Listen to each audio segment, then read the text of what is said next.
Story.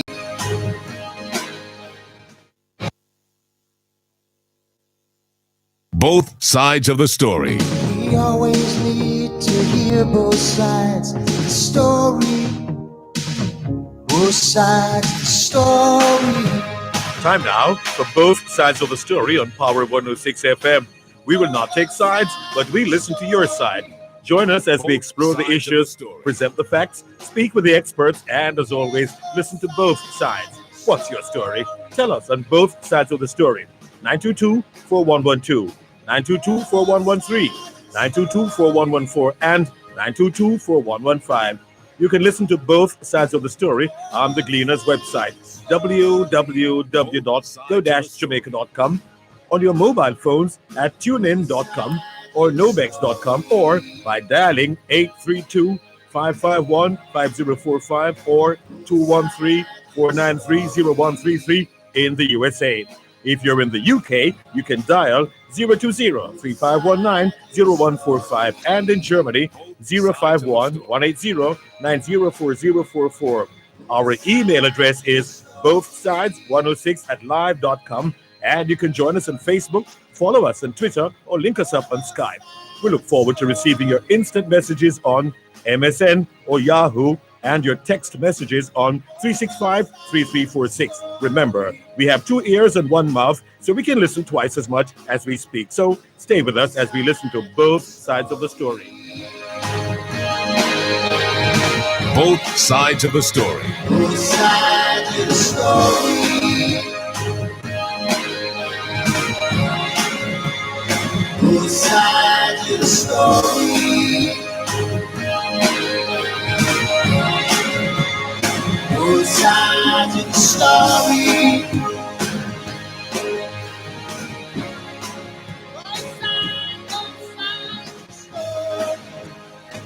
Both sides of the story.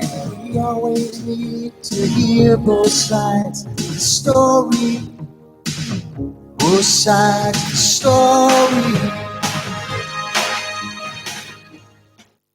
Knowledge is power. Class is in session. Power 106. To see a world in a grain of sand, and a heaven in a wild flower. Hold infinity in the palm of your hand, and eternity in an hour. It is right, it should be so. Man was made for joy and woe. And when this we rightly know, through the world we safely go. Joy and woe are woven fine, a clothing for the soul divine. Under every grief and pine runs a joy with silken twine. The strongest poison ever known came from Caesar's laurel crown.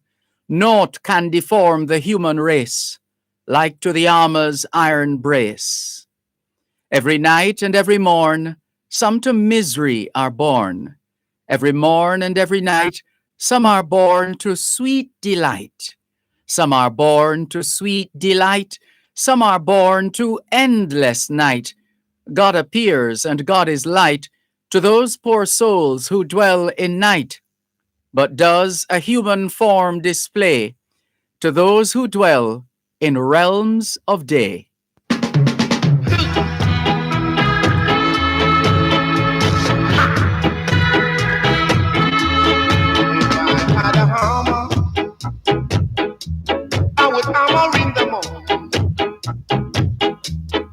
Hammer in the evening, all over this land. I would hammer out danger. I'll hammer out a warning. I would hammer out love between my brothers and my sisters.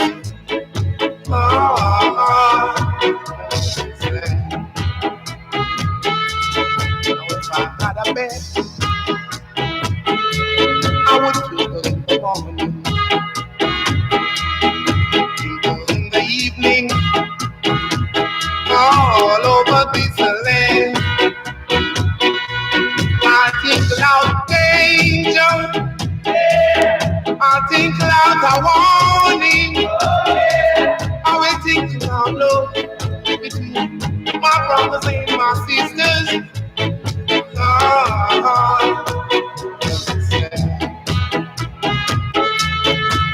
I got a song to sing, I'll sing it in the morning,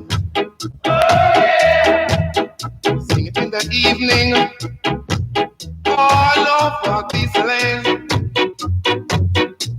I will sing out danger, I sing out a warning, yeah.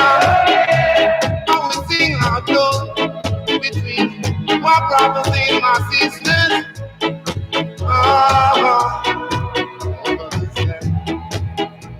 Now that you have got it, say yeah. Everybody say yeah. If you've got a hammer, everybody say yeah. Now I've got a hammer, and I've got a bell, and I've got a song to sing. All over this land, it's the hammer of justice, a bell of freedom, yeah. It's a song about love between my brothers and my sisters.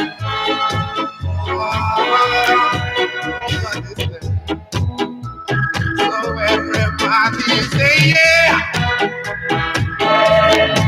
I've got a hammer, and I've got a bell. It's the 24th day of the second month of 2021, the International Year of Peace and Trust, the International Year of Creative Economy for Sustainable Development, the International Year of Fruits and Vegetables, the International Year for the Elimination of Child Labor, and the International Year of Health and Care Workers. Reggae Month and Heart Month activities are drawing to a close here in Jamaica, where Jamaicans are also marking the 137th anniversary of the birth of national hero, the Right Excellent Sir Alexander Bustamante. February is African American History Month, also known as Black History Month, celebrated not just in the United States, but also Canada, the United Kingdom, the Netherlands, and elsewhere. Cubans are commemorating the Baire Proclamation. It's Dia de la Bandera, or Flag Day, in Mexico, and Independence Day in Estonia. Hoy es miércoles el 24 de febrero 2021 y les saludamos en cualquier parte del mundo que nos están escuchando en este momento. Estamos muy agradecidos por el don de la vida y el privilegio de servirles en otra edición de su programa Both Sides of the Story, ambos lados de la historia. Nunca vamos a tomar su audiencia por sentado porque sabemos que ustedes tienen otras opciones. Y esta es la razón por la cual jamás olvidamos darle las gracias por elegir Both Sides of the Story, ambos lados de la historia, de lunes a viernes desde las 2 hasta las 5 de la tarde, aquí en Power 106 FM.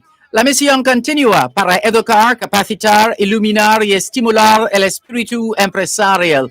Bienvenidos. If you got a hammer,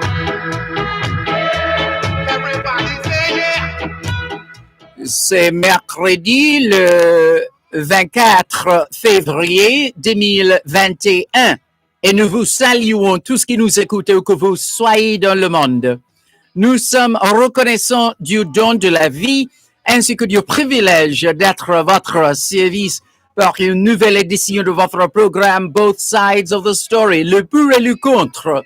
Nous ne considérons pas votre fidélité comme l'un de soi parce que nous savons que vous avez l'embarras du choix. C'est pourquoi nous n'oublions jamais de vous remercier de choisir d'écouter Both Sides of the Story, le pour et le contre, du lundi au vendredi de 2h à 5h de l'après-midi sur notre antenne Power 106 FM.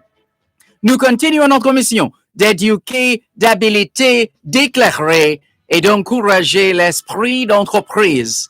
Bienvenue. I had a hammer.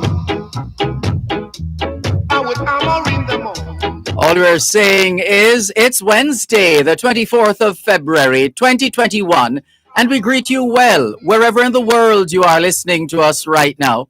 We remain eternally grateful for the gift of life and the privilege to serve you on yet another edition of your program, Both Sides of the Story. We don't ever take your listenership for granted because we know you have choices. And that's why we never ever forget to remember to say thanks for choosing to listen to Both Sides of the Story, Monday to Friday, 2 to 5, right here on Power 106 FM. The mission continues to educate, empower, enlighten, and encourage entrepreneurship. Welcome. I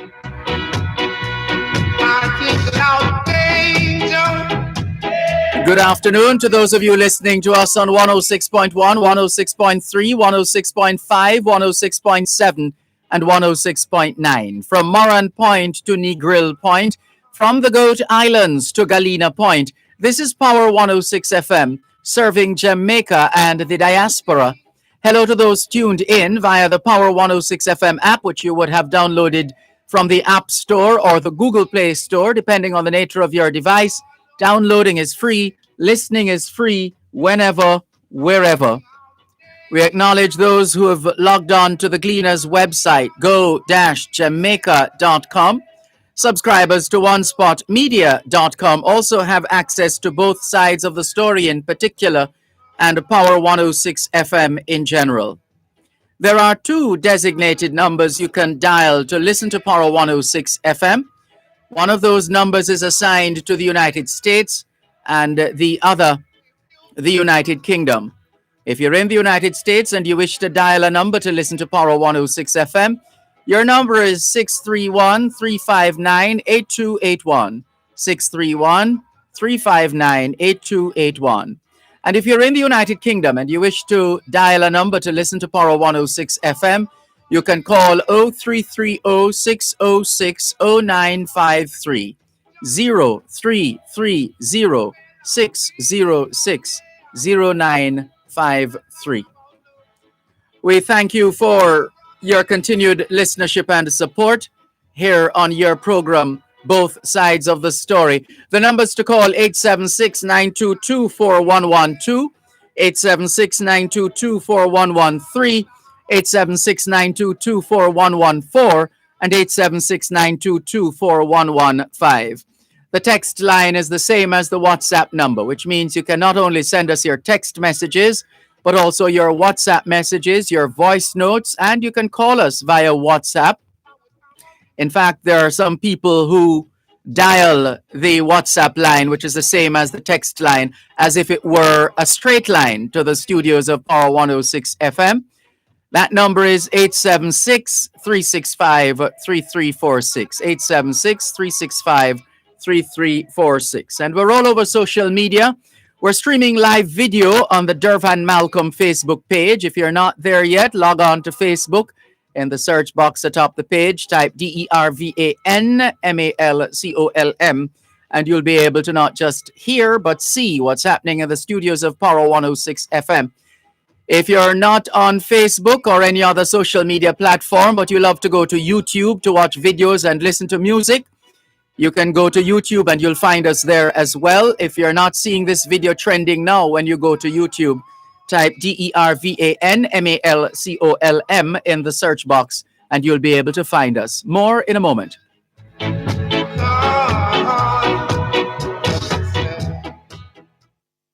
You're listening to Power 106 FM. The time is now 2:15. Hey, you see these days, it's good to get straight to the point. Quick and easy. That's why Western Union gives you another way to receive money straight to your bank account with Western Union's direct-to-bank money transfer. Visit a Western Union agent location and sign up now and tell your family and friends to send your next Western Union money transfer directly to your bank account in Jamaica. It's easy. Visit a Western Union location or call our call center at 876-926-2454. Sign up today to receive a money transfer directly to your bank account with ease with Western Union. Moving money for better. COVID-19 is still here. Always wear your mask correctly while in public places, covering your nose and mouth at all times. Masks should never be worn over the head, under your chin, below your nose, or hanging from your ears. Recovery from COVID-19 can take up to 60 days or more. The mask or the ventilator? You choose. A message from the Ministry of Health and Wellness. Tune into Farm Talk, 6:18 to 6:35 a.m. the first Tuesday of every month, and 6:18 to 6:45 p.m. the last Tuesday of every month for First Hand in the Field. Real issues, real solutions. Join the Newport First Hand team in the field as they identify problems and tell you how to address them. First Hand in the Field, Real Issues, Real Solutions is brought to you by Newport First Hand Jamaica Limited, the first on the land.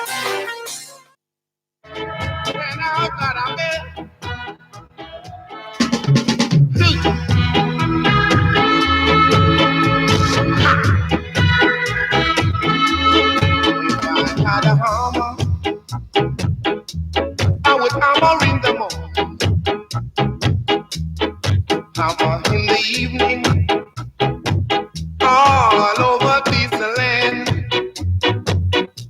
Nikki Thomas. If I Had a Hammer. That's this afternoon's selection, this afternoon's theme song. Before that, you would have heard us reciting an edited version of The Auguries of Innocence. The Auguries of Innocence by William Blake. That's our combination this afternoon. The Auguries of Innocence by William Blake and If I Had a Hammer by Nikki Thomas. Looking forward to your full participation. There's a lot to go around. New developments here and there on this and that. And we're looking forward to your adding your voice or lending your voice to the discussions on these and related matters. After all, it is your program, Both Sides of the Story. Horror 106 FM, still streaming live on the Gleaners website, go-jamaica.com, live on your smart devices all over the world, and taking your calls on 876-922-411225. Some of the stories that are trending right now, if you're just tuning into any form of informational programming, and not sure what's happening or not happening, well, let's fill you in, starting with story that the first vaccines have been the first set of vaccines under the global COVAX scheme was delivered in Accra, Ghana today. Ghana became the first country to receive vaccines from the global COVAX scheme today. And that paves the way for poorer nations to catch up with inoculation drives in wealthier parts of the world to stamp out the coronavirus. We will be linking with a Jamaican in Ghana not too long from now on today's edition of Diaspora Check-In. Until then, that is the story, and it's all over. It's on the Jamaica Observer website or app. It's on the Jamaica Observer app, and it's also on the BBC News app. World's first doses of COVAX vaccines delivered. So it's a big story in that respect. Also, there is news coming out of Sagicor that they've received an additional $4 million in donations for the Sigma Run, and that pushes the total to $46 million raised in the Sigma Run, which will benefit the Port Antonio Hospital, the Anota Bay Hospital, and students having difficulties finding the resources for digital devices for learning purposes. That's another update for you. Coming out of the United States, according to CNN, Republicans sharply question Haaland on second day of confirmation hearing.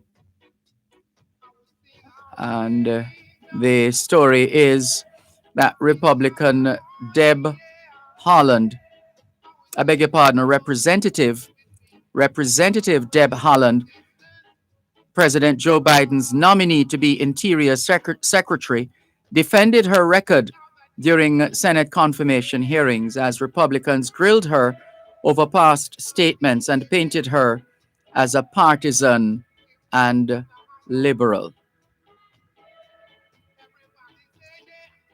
Also doing the rounds in terms of news, let's tell you what else is trending. 15, well, there's a story of a 15-year-old from Portmore Villa being reported missing.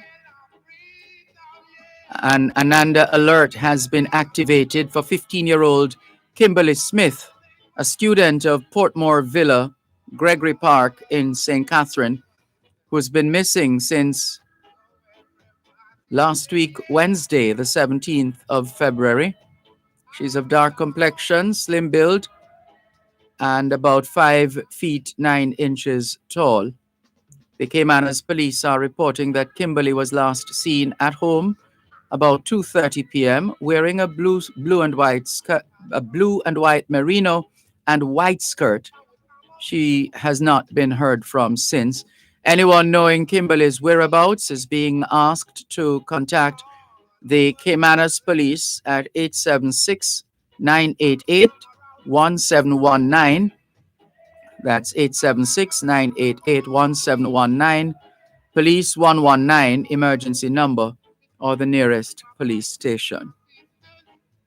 We hope for a safe return to her family, Kimberly Smith. Also making the news, UTEC holds striping ceremony for nurses. The University of Technology, through its Caribbean School of Nursing and College of Health Sciences, is scheduled to host the 10th annual spring striping ceremony on Friday for students enrolled in years 1 to 4 of the BSc in Nursing and the BSc in Midwifery courses of study via Zoom. Ceremony is being held under the theme Nursing and Midwifery Students Pursuing Excellence Amidst Unprecedented Times. The Member of Parliament for East Rural St. Andrew will deliver the keynote address. Also in the news at this time, island-wide curfew extended until March 1st. The Cabinet has decided that the island-wide nightly 8 p.m. to 5 a.m. curfew is being extended for the period February 24 until March 1, 2021. Accordingly, the curfew will start at 8 o'clock this evening and remain in force until 5 o'clock tomorrow morning, with the sequence ending at 5 o'clock Monday the 1st of March. 5 in the morning, Monday the 1st of March. One would imagine before then or by then, we would know if the curfew will be further extended. The public gathering limit remains at 10. That's 10 people until the 28th of February, when we will know what else is happening. Also, if you missed it, the Ministry of Education, Youth and Information has advised schools to focus on students preparing for exit exams at grades 6, 11, 12, and 13. That's not dissimilar to some information we have seen coming out of the United States. That's their policy. They insist that the usual tests or exams for matriculation purposes to other levels of the education system, that those remain, and even if they're postponed, the students must sit those tests. We saw that coming out of the United States in a story this morning. But here we are in Jamaica, pretty much saying the same thing. The Ministry of Education, Youth and Information advising schools to focus on students preparing for exit exams at grades 6, 11, 12, and 13. Other students should not be on the campuses and should be engaged through other established learning modalities. We're told a further review of various measures under the Disaster Risk Management Order, due to expire on February 28, 2021, will be undertaken, and an announcement made regarding measures that will be in place effective the 1st of March. In the meantime, the Prime Minister is reiterating that the virus is spread when people move about, and people are therefore being encouraged to stay within their homes as much as possible and minimize movement only for necessary and productive activities, such as going to work, obtaining food and medical supplies, accessing medical services, and conducting businesses and financial transactions. The United States is set to distribute 25 million cloth masks starting from next month as part of efforts to defeat the pandemic. White House Coronavirus Response Coordinator Jeff Zients made the announcement. We're told as well, free medication coming for some Jamaicans with sickle cell disease. Almost 4,000 Jamaicans living with sickle cell disease are to be allowed to fill their prescriptions for free at government pharmacies under a new scheme approved by the Cabinet. The good news was announced by the Education, Youth and Information Minister Favour Williams during a post-Cabinet media briefing today. Good afternoon to all sicklers. There are approximately 18,000 people with sickle cell disease in Jamaica, and 22% or 3,600 of those currently seek care from the sickle cell unit at the University Hospital of the West Indies. The Port Antonio Hospital and Anota Bay Hospital have conveyed their gratitude to Sagicor, who will be disbursing portions of the 46 million raised in their run on Sunday to those hospitals. Educational lifeline extended to 122 students in St. Thomas, we're told. A lifeline has been thrown to 122 students in St. Thomas who have been disengaged amid the coronavirus pandemic.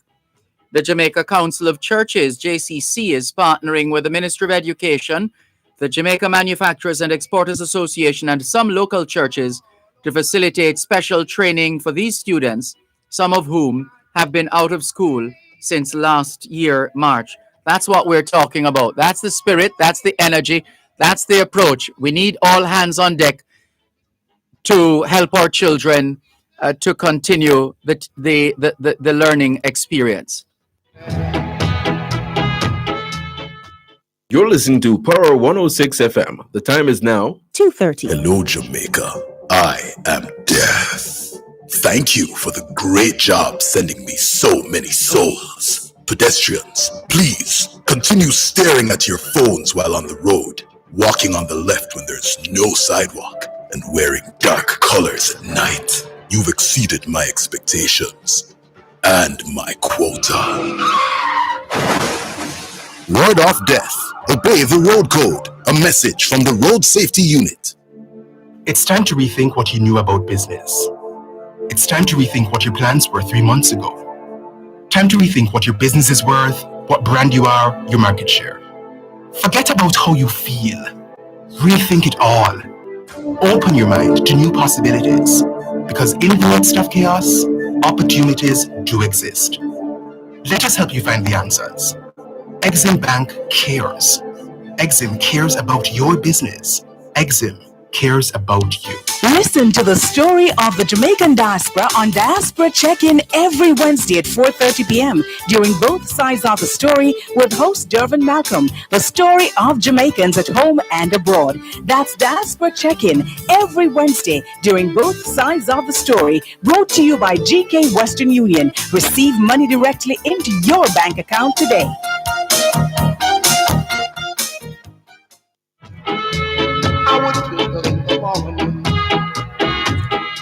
Thanks a lot for staying with us here on both sides of the story. Power 106 FM, still streaming live on the Gleaners website, go-jamaica.com. Live on your smart devices all over the world. Taking your calls on 876-922-4112-5. Just before we go to the phone lines, welcome Errol in New Jersey, Kareen Evans. Quincy Brown in Grand Cayman says, good afternoon, Mr. Dervan Malcolm. I'm on the streets of Georgetown canvassing. Cayman general election campaign mode is in full swing. Stay safe, Quincy Brown in Georgetown. Kareen Evans, good afternoon to you. Joy Winsome Lecky is here. Welcome. She says, update on COVID. Lost a friend this morning. So sorry to hear that. Joy Winsome Lecky. Condolences to your friends, family, colleagues, neighbors, and obviously to you as well, Joy Winsome Lecky, and all others who are hurting this afternoon on account of COVID-19. Errol in New Jersey, we see you're still on.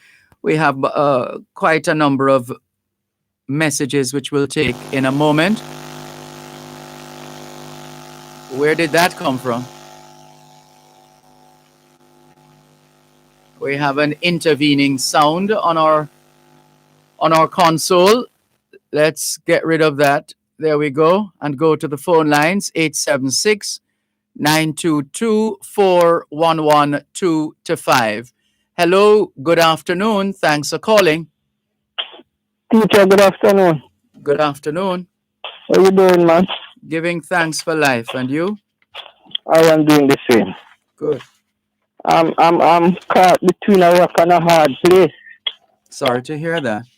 I almost missed class because Brandon King and the young man there opening the innings for Jamaica. They are doing very well, and I wanted to listen to them, but I can't miss class. I didn't want to mark absent this afternoon. That's very kind of you to say, but I hope you're not speaking too soon in terms of the performance of the Scorpions. We wish them well, like you. We wish them well, but we always like to hold the applause until the end of the game. But look, a true spectator can hold the applause until after the game, Dervan. You know, sit in the stand, you have to applaud every shot. Oh, by all means. By all means. I get that. That much I know. So I'm trying to find the latest score on Cricinfo, but I'm not seeing it. Yes, we would appreciate if you keep us up to date while we're at class. Sure, no problem. We'll do. I want to pick your brain on a few things. I don't know if you had pay attention to the Minister of Finance pronouncement about getting a payment from the Bank of Jamaica. You up to date with that story? 30 something billion? Yes. Uh-huh. I want to get an understanding from you. Some persons are saying it's 6 or 1/2 dozen of the other because they pay back the Bank of Jamaica 50 million and they get back 30. Some persons are saying it better them they keep their 50. I don't know about some people. Are these informed people you're talking about? People who would know, or people just running their mouths, as we like to do in Jamaica? Well, they say let us use content. No, but wait. It's one thing to give your opinion. It's another thing to pass off as fact that which is your opinion. Yeah, so we are trashing it out now and see if we can get some information from you that can help us to better inform our conversation. Well, the information is as it says it is. The Bank of Jamaica has made available 33 billion to go towards to add to the some other funds, which for a total of 60 billion that would go towards the productive sector and related areas. Yeah, but the meat of the matter, Dervan, is that they're saying the reason why the minister is beating his chest about this new program that the Bank of Jamaica is on, where they're targeting inflation rather than involving in the market more than the ordinary. So some persons are saying when the Bank of Jamaica don't intervene in the market and the dollar go up and poor people feel it in their pocket. So when they stayed away from the market and they make money, because it is said that when they go into the market, the government will have to pay them back when they intervene most times at a loss. So this money that the government is getting back from them is the money that poor people would have kept in their pocket if the Bank of Jamaica had intervened. What you say? The Bank of Jamaica's intervention, as far as we have observed over the years, is neither here nor there, for the most part. Their intervention doesn't necessarily stop the dollar from getting to 151 or 152. Which is why there are those who say, at this rate, let the market decide. The problem with that, of course, is that it has implications for the rest of the economy in terms of consumers and others in the market. That is the only thing. But there's a school of thought that says let the market decide. And there are those who are not on that side. There are those who say, but the Bank of Jamaica, representing the state, albeit moving towards independent status, has a duty to protect the most vulnerable in our society. And they will argue that's what they have been doing by targeting. I'm sorry, are you at a construction site? No, I'm at the farm. Oh. Right. So that they have a duty. They will tell you that they have been. That's why they've been targeting inflation with a view to lessening the impact of fluctuations in the value of the dollar. But what we haven't heard, well, at least maybe I haven't been paying attention, and this is where we've over the years referenced the need for think tanks across our tertiary level institutions. Because if we can hear from the economists and financial analysts and those in the business of crunching the numbers, etc., if we can hear from those independent voices, then perhaps we would come away with a better understanding of what works, what doesn't, what is happening, what is not happening, what should happen, what shouldn't happen, etc. Other than that, we get information straight from the state, whether through the finance minister or the Bank of Jamaica governor, but we don't necessarily hear from those with the requisite knowledge and expertise speaking in unison, which says to us that the financial analysts and the economists are divided on this subject. Yeah. So it seems no one is no one is necessarily wrong or right. That seems to be the dilemma we find ourselves in. But we would love to hear some independent voices presenting evidence-based data to tell us whether a policy is going down the wrong road or not. That would help the rest of us to make up our minds, as opposed to swinging to the left if it suits us, or if we like the people who are presenting information on the left, or moving to the right if it suits us, or if we like the people on the right. So yeah. One last thing on that matter. As it relates to inflation targeting, I think Bank of Jamaica have to do a little bit more than just tell us that when inflation is low, it helps the economy to run in a way that all of us can function. Outside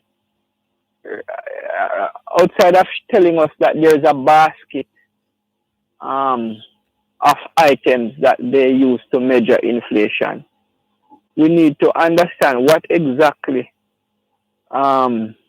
do they do, what they present to government to help government to understand what they need to do to keep the inflation at a particular level.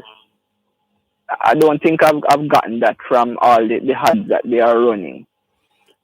That's not good if they're missing you, if you're missing the essence of their campaign. Then it means it's the chances are others out there are missing it as well, which would defeat the purpose. Yes, and they're running hard, there. We know. We've been hearing them and seeing them. And they're so nice and catchy, That's the idea. That's why they actually have an award-winning advertising campaign at the Bank of Jamaica. The rest of the world has held up the Bank of Jamaica's advertising campaign as being top-notch, apparently. Yes, but we want from them, what is it that goes into keeping inflation at that rate that we really want it to be at? So the public education has to go beyond the song and dance. Yes. So that means that if we have a part to play, then we know the part that we need to play. Yeah. Yeah. Point taken. The next thing, did you get to hear the PMP press conference? In the news, yes.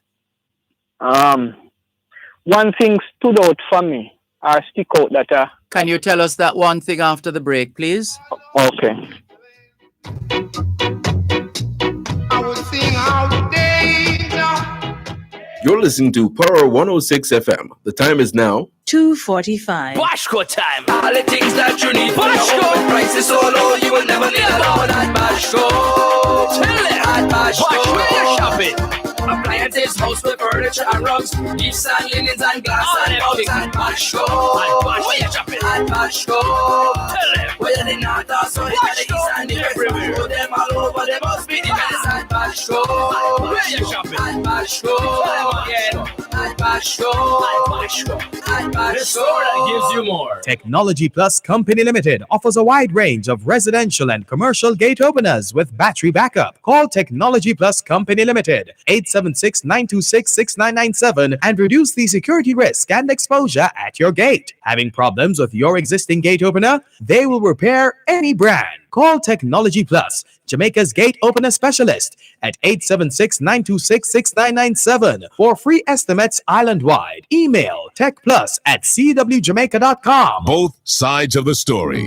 Tune in this and every Tuesday at 3:30 p.m. for Kids Connect during Both Sides of the Story with host Dervan Malcolm to join in a series of discussions on building a strong relationship with your child. We invite children to call in and voice their concerns.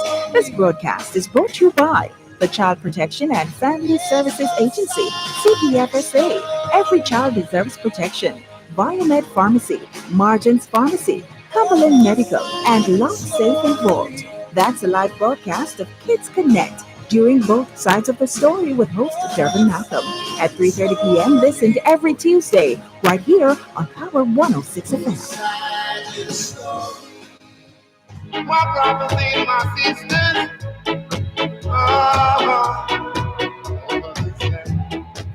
Thanks for holding. Please continue. Yes, Dervan. The opposition leader charged the Prime Minister and the government with gross negligence. What that means, Dervan, as it relates to obtaining the jobs.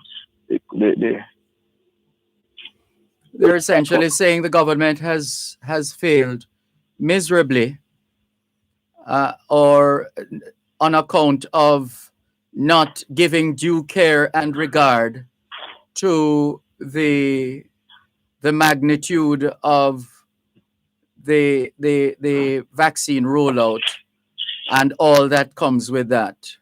So in failing, they seem to be suggesting that the government has failed miserably in that regard. What was the deadline that the government gave? Do you remember? Government is deadline for what? For the first rollout of COVID. Well, technically speaking, they're hardly in a position to give a deadline. What they have done, or what they did, was to prognosticate. They projected that by April, that was the first thing we heard. By April, we would have had the first shipment. And here, April hasn't come out yet. And then there was another announcement of sorts, indicating that we could very well get our first shipment of the COVAX vaccines before the end of February. In fact, March might have been mentioned before February. So we're the last thing I heard, at least, don't know if it changed since that time, but last thing I heard was it should be, the first shipment should be here by the end of February. Now, let's hope it's not our shipment that was sent to Ghana. But Ghana today became the first country to receive dosages of the vaccine under the COVAX program, the same program that Jamaica is supposed to benefit from. Mm-hmm. So Ghana got theirs today. Not sure if we can take that sleep and mark that in a positive way, that it means that ours is on the way. But that was a landmark shipment today. And in fact, we're going to be linking with a Jamaican in Ghana in a couple of hours, or an hour and a half or so from now. Right. So if Ghana is the first country to get from the facility, the COVAX facility, today, what would be the source for this gross negligence that the PNP is alleging, that is saying that the government has committed? Well, that is their assessment, but clearly the government has no control. It's yes, the government is part of COVAX, as are so many other countries. I don't remember the total number now, but a lot depends actually on the benevolence of some of the wealthier countries. And what a lot of them are doing, they are trying first to make sure that they have more than enough for their people, which is what they were trying to guard against by having COVAX, to say, please, can we have the equitable distribution of the vaccines and not leave out the so-called poorer countries, because it's going to have implications for these wealthy countries. It would suit them if even out of enlightened self-interest, it would suit them to ensure that countries like Jamaica and Ghana and other similar countries do in fact get the vaccines in a timely manner. Yes. But the opposition will always do its assessment of the government and draw its conclusions. And the facts are before us for us to decide whether the opposition's criticism is warranted or unfounded or ill-advised or premature. It's left up to the rest of us to draw our own conclusions. But the opposition will always do what the opposition does. Okay, what they do? They do what the opposition does.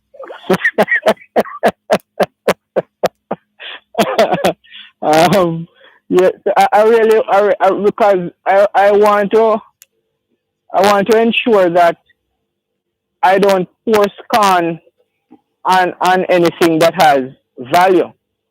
So that's why I am bringing it to your attention for us to go through it a little to see if there's any merit. I'm thinking, could it be that they are looking on at Barbados receiving gifts from India and thinking that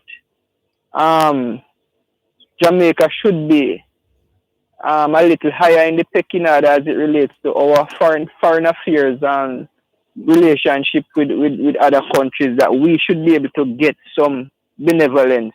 If that is the thinking, then we're no different from some of the wealthy countries who are grabbing all for themselves.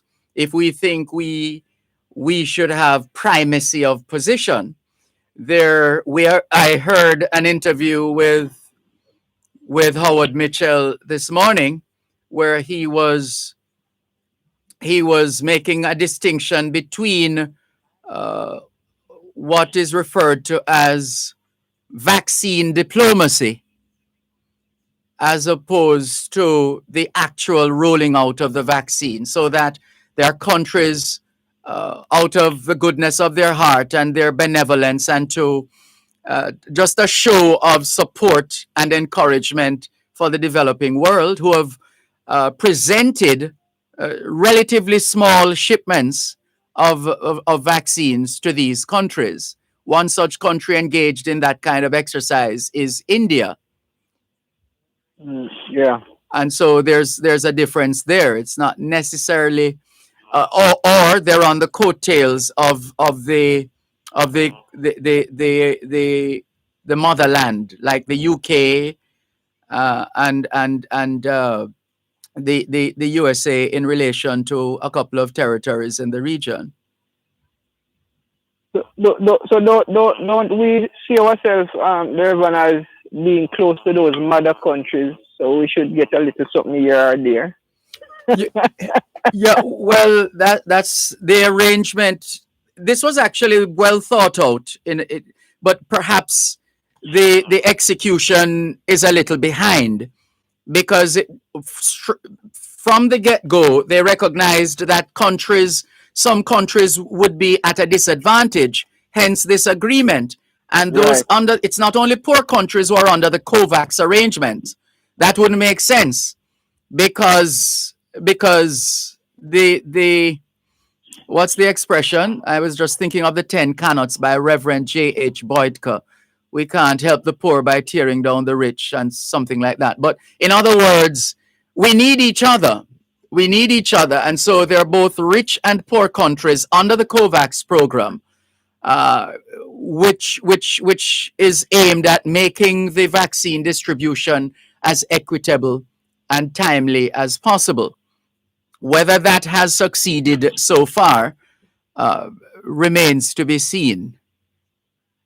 All right, Dervan, thank you for shedding some light on the matter. We hope we have been able to do that. Thank you very much for the call. Yeah, man. Take care. This is your program, Both Sides of the Story, Power 106 FM, still streaming live on the Gleaners website, go-jamaica.com. We see Cuban in Georgia holding, but we have a caller who came in ahead of Cuban in Georgia. Hello, good afternoon. Thanks for calling. We lost that one. All right, so let's another one. Hello, good afternoon. I'm so sorry, we lost those callers who were holding. So let's go to Cuban in Georgia, who is on the WhatsApp line, 876-365-3346. Hello, good afternoon. Thanks for calling. Good afternoon, Sir Malcolm. How are you today, sir? We're giving thanks for life as usual, and you? I'm doing good, and I'm still giving thanks. The COVID don't put me down yet, you know. Well, we hope it doesn't. Yes, sir. I hope so too. Well, Sir Malcolm, I want to talk about the CARICOM today and the failure of capitalism and globalism before and after the COVID-19.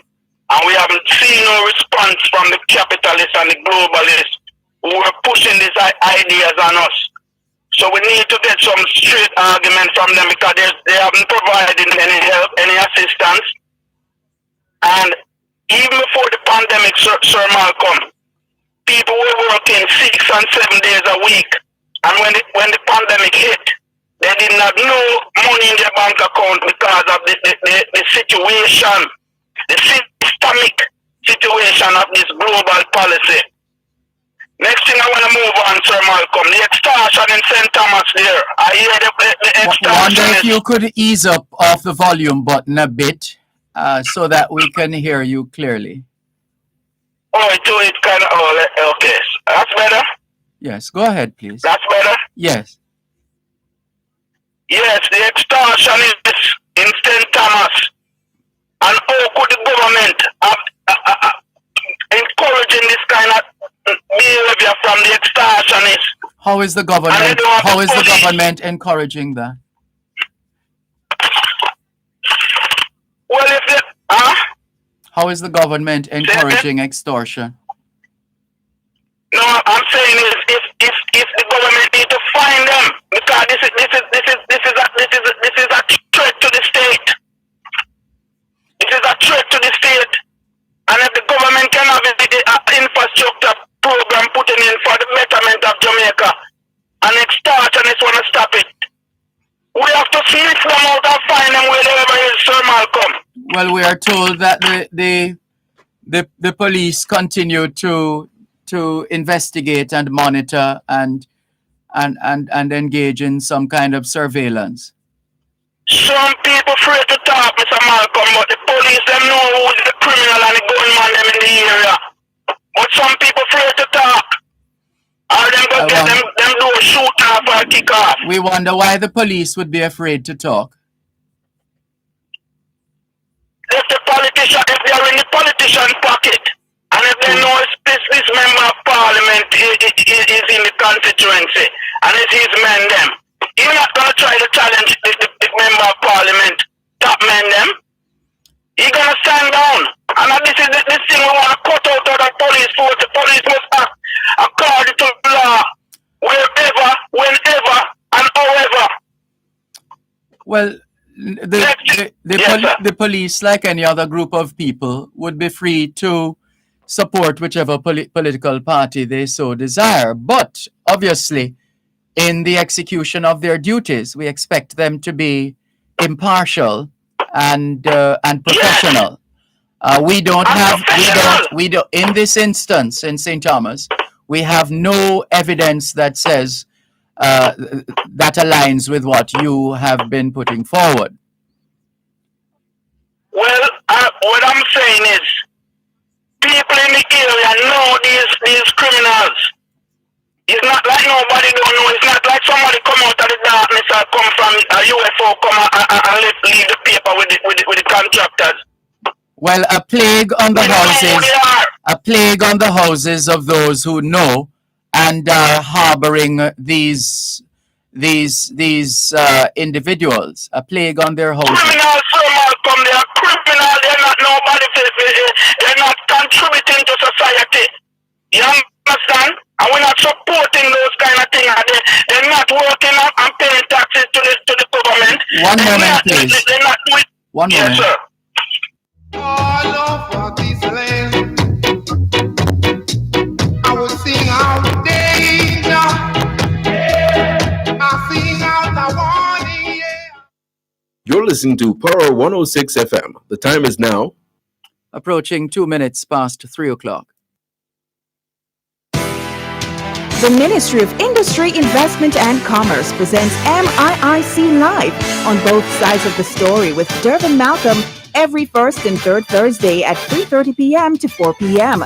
Learn more about the manufacturing strategy, modernization in trading, foreign direct investments, and much more right here on Power 106 FM. This broadcast of MIIC Live is brought to you by the Ministry of Industry, Investment and Commerce.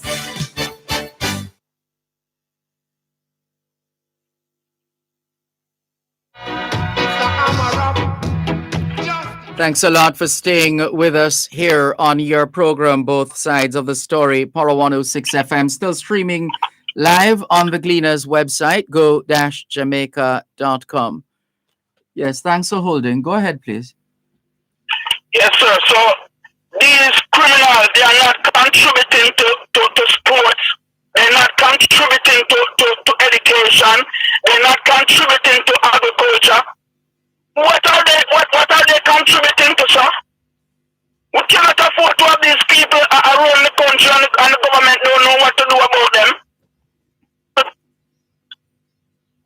And next thing, sir, before I go, quickly, every time I hear the parliament supposed to enact laws, it's against the people of Jamaica, sir. From 1962, almost 60 years, both parties have been here. And everything that they're doing is against the people of Jamaica. What could this be, sir? That's not a fair statement, actually. Remember, as you seek justice, you really should do justice. I'm doing yes, sir, Malcolm. Yes. But what I'm saying is... No, but we have to be careful to stay away from terms that undermine our very argument. Because it's just not true. It's just not true. The evidence... There is enough evidence to suggest that what you're putting forward is not true. You can debate. You can debate. You can debate. You can. No, we both can talk at the same time. If we both talk at the same time, then the listeners won't be able to follow. I was saying. Okay, go ahead, sir. I was saying that. There is more than enough evidence that goes against what you're saying. But if you want to argue, if you want to debate, if you want to criticize the magnitude of support for certain bills as opposed to certain other bills, it's another. But to say that all the laws that have been made or all they have been doing since 1962 is making laws against people, as in one set of people as opposed to others, that's well, at least, Sir Malcolm, the legislator should have a little consideration for the little people in Jamaica too, sir. No. That in and of itself, of which you speak, is corruption. That sounds like corruption to me. What you hold on. You are seeking to promulgate one law for one set of people and another law for another set of people. That can't be right. That It should be one law for everybody. As Bob Marley says, I don't care who the guy is. One law for everybody. It can't be that we give a different law for the so-called little man them, as you say, and a different. No. It's one law. The rule of law must take precedence. One law. What I'm saying is, when they're making these legislation, they need to put in consideration for the have-nots then. That's more better. For what? For the have-nots. What is that? Have-nots. Oh, the have-nots. Yes. Yeah, no, it's one law for everybody. If you're talking about social security, that is a different matter. The state has a duty to provide a social safety net to protect the most vulnerable in the society, which it currently does. One can always argue whether it's sufficient or not, but there is a social security safety net for the most vulnerable in the society. But if you're talking about laws, no, we can't make one law for one set of people and another law for another set of people. One law for everybody. Well, I heard a law that they've been legislating like maybe yesterday or today, talking about. I know it's a touching topic, but this is COVID. What we have to talk about legislation about tobacco now. A waste of taxpayers' money. We should talk about to help the people and get more masks and make sure so that the place clean up and certain kind of things, Mr. Malcolm. No, but again, we have to the presence of the pandemic, COVID-19, shouldn't mean that people who are in need of emergency care are set aside because it's COVID time. That is just not. That's just not on. If there is an emergency, it has to be dealt with. You don't put it aside. And similarly, the other arms of the state and the society need to keep moving.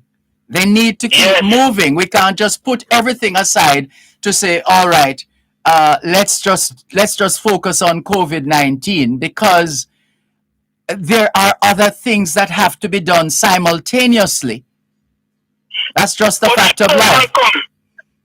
They are the one who caused this problem and themselves, because if they were fixing these things little step by step from long time, we wouldn't come down to this. Well, you could always argue that, but the fact of the matter is time marches on, and there are things to be done in every sector in this country. We have to get moving, and I agree with you, Sir Malcolm. We have to get moving. Yeah. And next thing, before the people who is handing out this social infrastructure program, I want to know if we have them at the budget so we can see that every dollar is spent, that no criminal or no gang member not taking money out of the system. I'm sorry, I'm not familiar with the program of which you speak. Social infrastructure program? Intervention program, intervention. Oh, well, the thing with social intervention programs is that there are international organizations that have funds that they disperse to countries all over the world. Again, it's a special kind of diplomacy, not necessarily bilateral or multilateral arrangements, but just diplomatic benevolence, recognizing that there are particular needs in particular countries. They make funds available, and what happens is that people in the receiving countries who operate non-government organizations or charities or social initiatives, they then compete. They then compete with other social workers and organizations in Jamaica. That's the middleman right there. here, Sir Malcolm. To We have to get rid of the middleman. No, we have to get rid of the middleman because the middleman is not making no progress for us. No, well, this is it. No, what needs to happen? There has to be a clear policy as to what the development plan is for the particular community or the particular issue or area of concern, and that whoever is looking to compete or vie for these grants from foreign countries should meet a certain standard or be prepared to follow what the development targets and strategies are, so that we don't have one set of NGOs or charities going left, another set going right, and another set going nowhere. That is why a lot of these social intervention programs, so-called social intervention programs, have not worked, because everybody is working in their own silos. I was a little boy in Jamaica. These programs have been going on, and Jamaica have been getting money all through these years from all these different organizations. And none of it have come to fruition, sir. Well, I'm not sure, again, if you could say none. There are communities that can show, if even in limited ways. I did get a little equipment too for them. They could have spent the money in a better way and for a future development of the youth. It needs to be more targeted and definitely more coordinated in order to get maximum results. Yes, sir. Thank you for your call. I agree with you. Thank you very much, Sir Malcolm, and have a wonderful weekend, sir. Same to you. Take care. This is your program, Both Sides of the Story, Power 106 FM, still streaming live on the Gleaners website, go-jamaica.com. Good afternoon. Thanks for calling. Yeah, good afternoon, Mr. Malcolm. Good afternoon. Right, just like I was saying yesterday, something we call I tried to say in so many words, that integrity is law. You understand? And when them say the extortionist, it mean what I'm saying, guess what now? Some people can't say nothing about it because guess what now? The extortionists are going to call him boss. And him boss, they are parliament. See, and the local police can't do nothing about it. Well, if there are people who have that evidence of which you speak and are sitting on it, then you're just as culpable. You're aiding and abetting. All right. You have a one now. Brother Malcolm, what community you grew up in? Several communities. All right, name one. I mean, any garrison? I knew exactly where you were going with that. You'd be surprised. Let me not. Any garrison? You'd be surprised. No, but I've listed. I've said as much already on this program before. No, but you act as if you don't know the culture. What do you mean? I act as if I don't know the culture? Yes, I'm going to leave you at that nutshell. All right? No. That's a part of the problem. All right. The people are a big part of the problem we're having in Jamaica when it comes on to these matters. Because everybody just want to be able to tell them friend, hey, you see that brother there? I give the youth them the thing and I do that and that.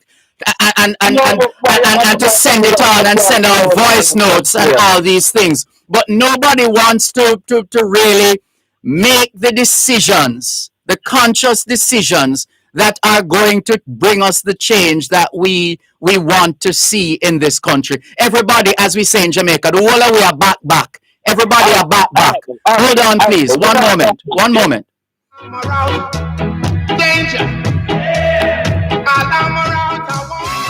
Coast to Coast Concrete, the high quality concrete for fencing, roofing, foundation, and road surfacing. Call 876-754-7472. The time by Coast to Coast Concrete is 3:15.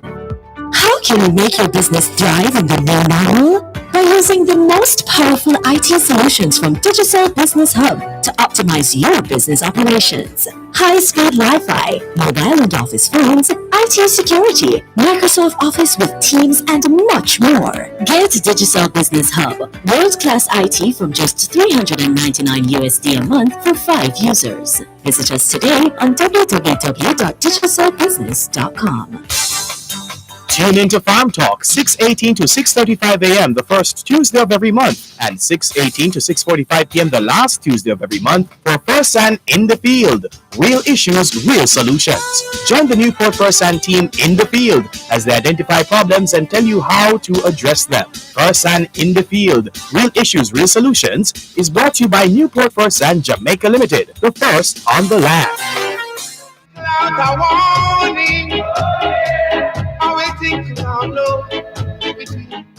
Thanks a lot for staying with us on your program, Both Sides of the Story, Power 106 FM. Yes, sir. Sir Malcolm, what I want to ask, 2 questions, right? The first IMF money was granted to Jamaica. What was it granted for? I have no idea. Which IMF money is that? Going back when? Because we've been with the IMF for a long time. The first money will come at Jamaica. History must depend that. Well, I don't know. All right. Well, anyway, whatever it was granted for, IMF money is always granted for uplifting a country and making it better, that it can make itself really independent and move forward, right? I haven't read the objects of reason. All right. Well, all right. Whatever the reason or case be, ever since that moment we still owe. So when the man just up on the radar say, either side, look like them now work for the benefits of the people. All right. Next thing we want to ask, Brother Malcolm. The people in the House of Parliament, them get paid? Yes. All right, they do get paid. I'm just asking because I don't know.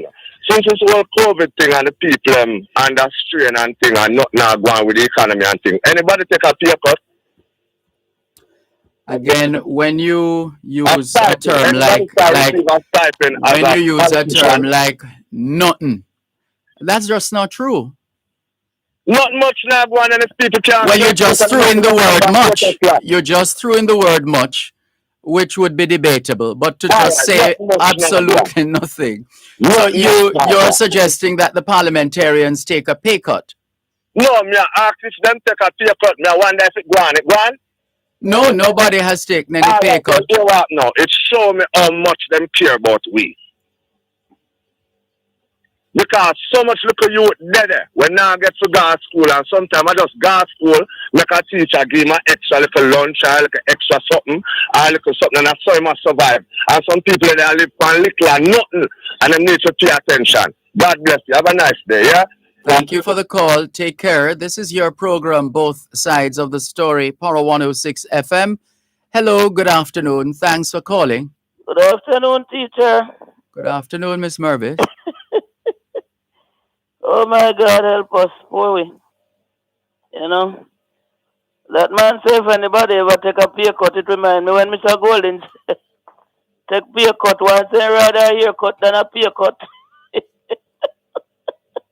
Yes, I recall that clearly. That Mr. Golden referred to taking a parliamentarian and taking a pay cut. One of them saying rather take a haircut than a pay cut or something like that. So yes, there was a leader who suggested by the name of Bruce Orett Golding. We are doing the 2007, 6, 8, something about that. Anyway, back to the argument. I heard somebody wanted me to tell the other day why God, where is God in all of this? And then we pray so much on all of that, you know? And I promised to answer. But it's not only that I'm going to be speaking to. I'm going to put all the other connecting things to it. Yes, this world around us, we all came here and meet it. Isn't anybody in this world that was here when it was created. And other people in Jamaica, we talk a lot about God. We pray to this God. We sing an anthem to him. We say the pledge to him. And all that. So the question is, and every day, prayers. All kind of prayers, all kind of something. Where is this God in the midst of all this? Is he dead? Is he whatever? Well, I am here to tell the caller and the rest of myself and everybody that the Almighty this world. Yes, there's a power behind it. We have a lot of technology. Somebody is behind it, the origin of these technology and all of these things. Somebody is behind them. So there's a superpower that is behind this whole world. And when you look at the operations, all our man learn and what man come up with came from studying the very creation when born come meet here. So yes, there's a power in here that control things to a point. But the important thing is that man give man the creature created in our image and likeness is allowed certain amount of power and given certain amount of choices to make.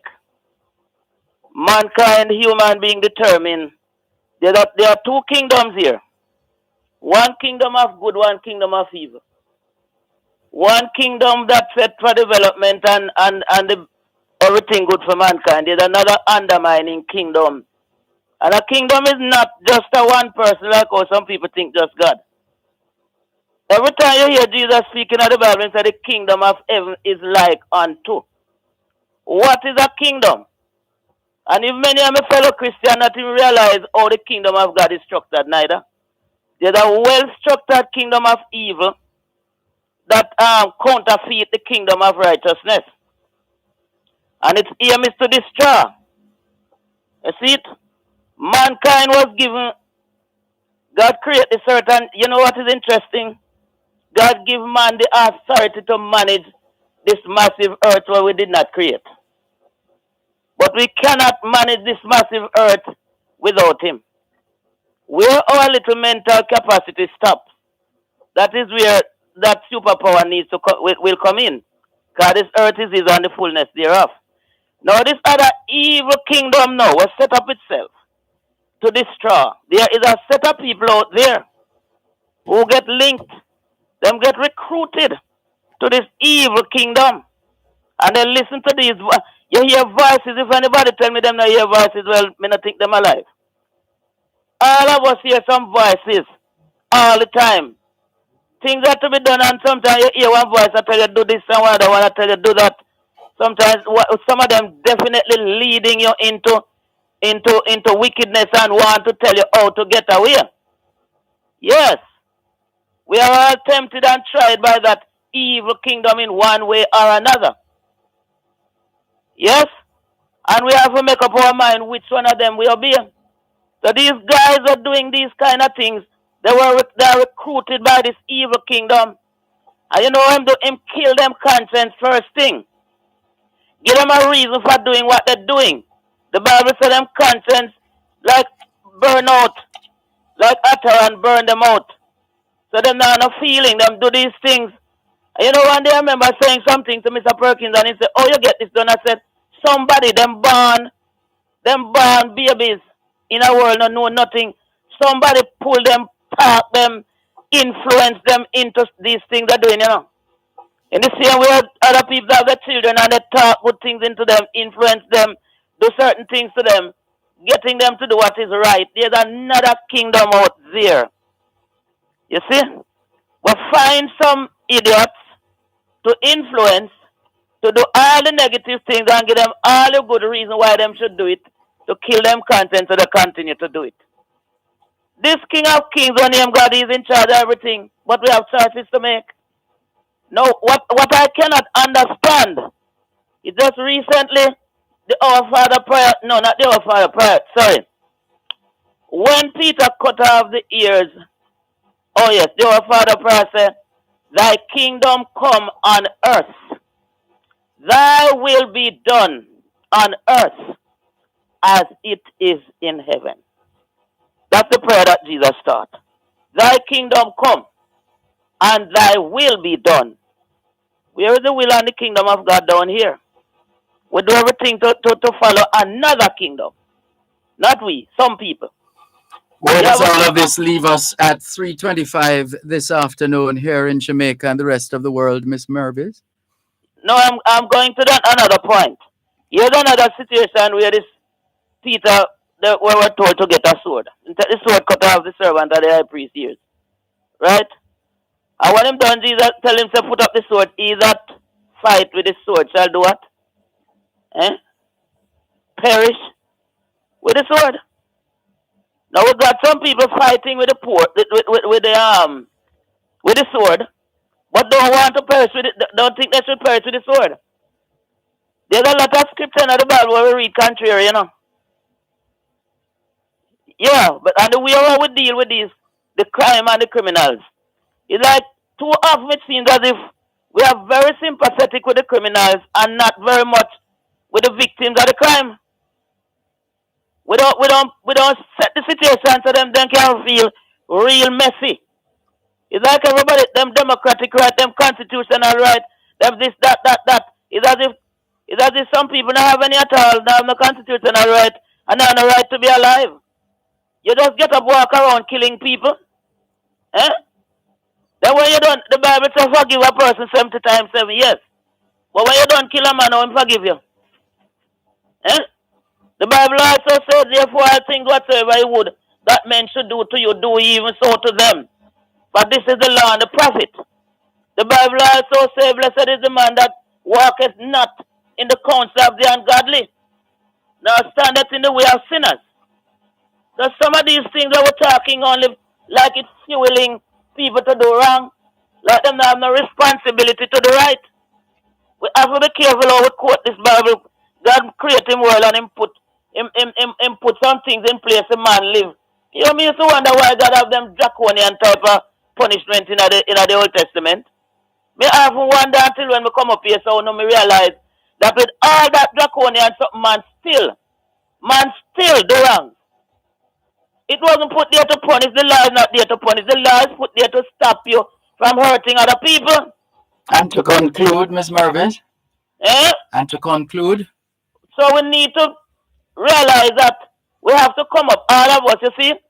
Last thing, the Almighty says, see this nation change. I remember coming on your program and seeing we are out to build a new Jamaica. You see this nation change? You see a tree? Inside it's like a tree. At the root of it is him. You see the trunk of the program we're supposed to change it. You see the branches, the limbs and the branches are the nation problem.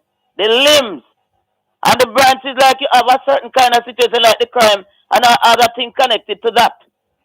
And then at the top of it you have a whole heap of leaves.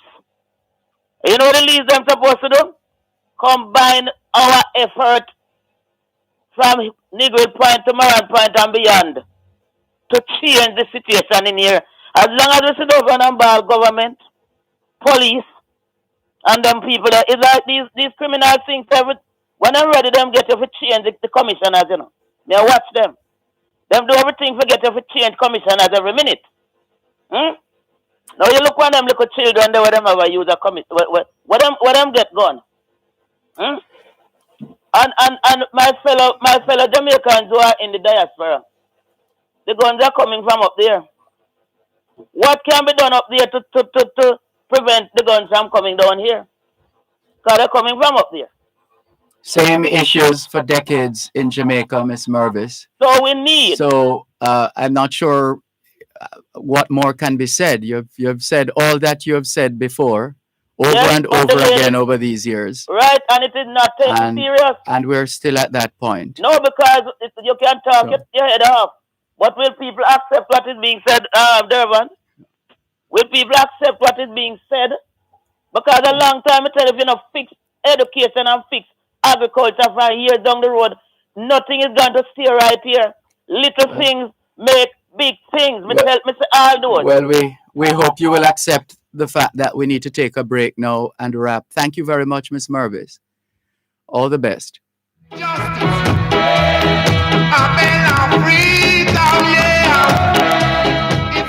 You're listening to Power 106 FM. The time is now 3:30. The RJR Gleaner Communications Group Special Women's Day book celebrating 60 distinguished Jamaican women. Available now. Purchase your copy today at the Gleaner Library, 7 North Street in Kingston, the Gleaner Western Bureau, 23 Orange Street, Montego Bay, and the RJR Gleaner Gift Shop at 32 Lyndhurst Road. And with every purchase of 3 or more copies at the Gleaner Library, you'll have a chance to win 6-month subscription to the Gleaner Premium. Jamaican women of distinction, holding up more than half the sky. Dear Pastor with Reverend Dr. Aaron Damas on Power 106 FM is now 1 hour, 10 p.m. to 11 p.m. Monday to Thursday. 1 hour of solid advice, great interaction, and a belly full of laughs. That's Dear Pastor, now one power-packed hour, 10 p.m. to 11 p.m. Monday to Thursday, here on Power 106 FM.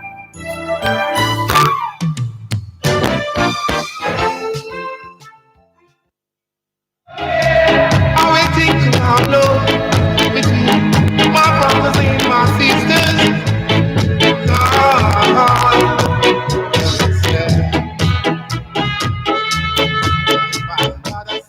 Thanks a lot for staying with us here on your program, Both Sides of the Story, Power 106 FM. Still streaming live on the Gleaners website, go-jamaica.com, live on your smart devices all over the world. Good afternoon to Robledo Black Pearl Michelle. Thank you for joining us. Nicola in Mandeville, Manchester. Welcome. Gaveth Peterson. Good afternoon to you too. Bijou in New York says, "Hi, Dervan. You look so nice today." That's very kind of you to say, Bijou. Thank you very much. Robledo Black Pearl Michelle says, "Love Miss Mervis. Today she is on fire." And Kareen Evans is also watching. Good afternoon as well to those who have been messaging us on WhatsApp. Arlene Clark says, "Good day, Mr. Malcolm. Please check on this matter for me. I'm trying to get through to the JDF recruiting office and the numbers listed are not working, or the extension. The number is 926812129, extension 2207. Also, to do the recruiting application form online is not working. So I don't know how we'll be able to do the application for the National Service Corps. Thanks much." Arlene will check to see what we can find and get back to you. Thank you for your message. Another one, "Good afternoon and welcome, Mr. Malcolm. It's a pleasure to tune in and listen so I can learn. Good to have you on board as well. Welcome." Cuban in Georgia was greeting us earlier on before he called. "Good afternoon, DM. What we need is not necessarily more members in our security forces, rather more members in our security forces who will enforce our laws. Example, I have been on the roads many times and have seen and heard private motor vehicles blazing loud music in traffic, passing police on the roads or police passing them, and there's no move on their part to enforce the laws.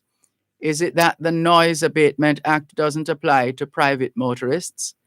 There are times when I am driving and listening to news or your program on the radio, and when they drive up to me with their loud music, I can't hear a thing.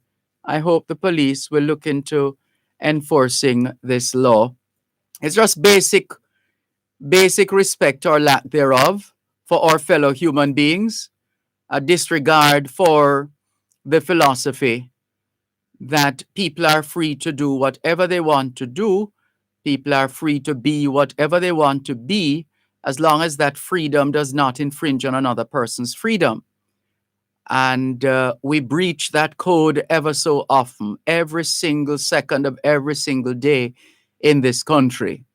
Because, as Ronnie Thwaites would say, man free. But one of the things we keep forgetting, too many of us, that with freedom comes responsibility. Thank you very much for your message. Another one, "Mr. Malcolm, you say there's nothing stopping the police from talking. It's not that the police are afraid to talk. The problem is that they're hesitant to act. Every time they act, the airwaves, are filled with anger, cussing out and threats toward them of the for not treating the criminals nice, like Sunday school choir boys. Even the judges seem to be in on this touchy-feely approach toward these criminals. The criminals of Jamaica are protected and therefore will always flourish in Jamaica. And Jamaica will continue to die a slow and painful death. Well, that's not going to happen. We can confidently say that's not going to happen because we have more decent, law-abiding citizens in this country than those who are doing otherwise. And if your only approach to solving crime or dealing with those who are engaged in acts of criminality is fighting fire with fire, then all we would be doing is just keep burning down the place, quite frankly. There in not every case requires blood for blood and fire for fire. If the police are threatened or feel threatened or are in a position to see where others are threatened or being threatened, then the police will act, or the police are supposed to act accordingly. But if we are smarter in our approach in preventing and solving crimes and making our environment safer, then there are various ways in which we can do that without the brutality. Yeah. Thank you for your message. Here's another.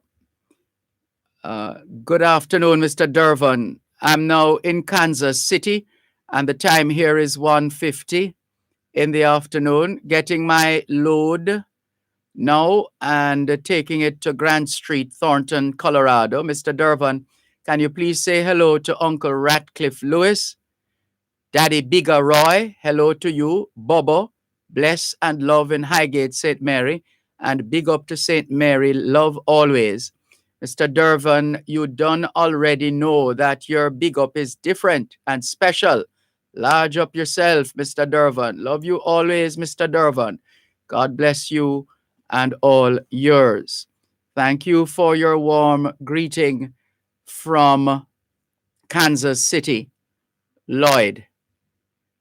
Let's go to the WhatsApp line. There's a call. Rascava has been holding on the line for 7 minutes and 8 seconds. Greetings, Rascava. In just a moment, let's just make sure we mic the call. Just a moment. That should be it now. Greetings, Rascava. Yes, sir. Give thanks, you know. Just love, greet all the patriots abroad, who although them abroad, them still stay in touch with the heart, you know. And that is very good. Because they need to know what's going on here and want to know say all the best is done to make yard the best place that when they want to come home, they can come. So bless up all of yourself over there, man. Hail up Kim. And Miss Mervis, you need to remember that even though the Bible is the most read book, it's still the most confusing book. The kind of one breath, them say God say, an eye for no, Moses say an eye for an eye. And God say, he that liveth by the sword shall die by the sword. And when go on this again, it say, when somebody give one box upon your jaw, if you turn the other one and say, box here again, make balance it. So if you follow everything that is written in it as God's word, you will be confused. Because I don't see it in its entirety as God's words. Because when the part I say you must obey your slave masters, obey those who rules over you, why would God have his children and sanction them into slavery? But that's religion and politics, the two biggest wedge that divide us as a people. I told you I reported a water leak, and it's going up 2 months now. I don't know if you remember me tell you. And it's a water commission main. and then come on the other street running alongside that street, and them don't come over it 3 times, me go report it within 3 months. And it is still there running a breed mosquito, and them a talk about dengue. Nobody now remember about dengue again, you know. A COVID, no more the people lip, you know. But dengue is just along with us, same way too. I wonder if you're able to give us the specific address of that leak. If you can send that to us on WhatsApp and we just forward it to Andrew Cannon of the National Water Commission. I can and I will. Please. Yeah. And you see, crime fighting, I mean, can't echo it. Without the people's involvement, it's going there and no further. Because although the people, the police, know who are suspect or who do the act, and them not have the evidence, it now go stand up. And if the people don't decide and say, well, boy, the police deserve my help. But it now go happen when the police are treat people the way they treat them. Them don't respect the citizens because they see everybody as a suspect, which you can't do that. One is as innocent until proven guilty without a doubt. So the police, one of the time they used to have community involvement, call it community policing in a way. Even though you see some police would have go and play cricket and go and kick 2 balls with the youth, them and all of that. Then another do that again. So you cannot push the people out of your environment and expect so you're going to know what's happening when you want to know where you want to hear it from. So if them don't do that, them they can their own. Yeah, they have a lot of work to do in that regard in engendering the kind of relationship that would cause people to repose their trust in the police and to go as far as share information with them. And it's tough because there are those who are doing well and have been doing well. But as soon as we get that good news story, so to speak, not too long after that, we get 2 or 3 bad news stories and it's back to square one. And I also think that when the police are going on a raid or on a curfew or whatever, they should not have their cell phone. Because they don't have time to use that. And how them have use cell phone, they are distracted and the enemy will clobber them. And having left their cell phone at the station, then nobody now go accuse them, say, boy, them a call them friend and say, say, up the way I come around, the way I go down, the way I come. Which people accuse them of doing from time to time. That's why they not find no one or nothing when they go. So don't tell them where you're going until you're on your way and it's where the leader of the group are going to just follow. Yes. Because police are human beings, they know so them brother, them mother, them family, them friend live in other community. They have to be well indisciplined, not to say, boy, say, okay, where I come around the way I come. So don't give them, let them be tempted to do it. Take left them phone and station. Yes, thank you. Please remember to send the message, just the location, the water situation, and we'll forward it to Andrew Cannon. All right, so I will. Okay, thanks.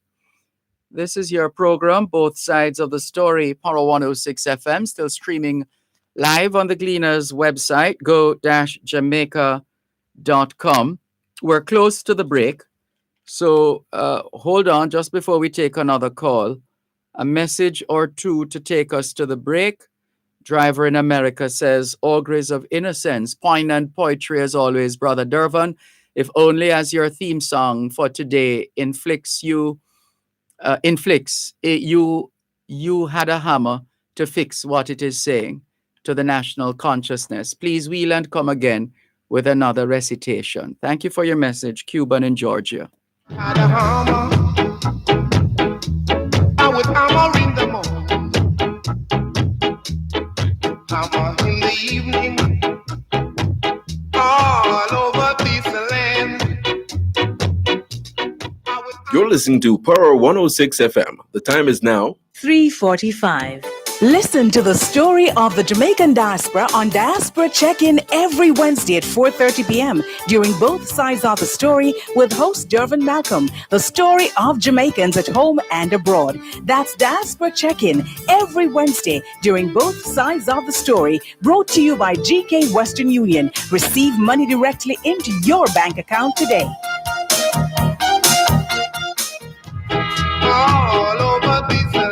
Thanks a lot for staying with us here on your program, Both Sides of the Story, Power 106 FM.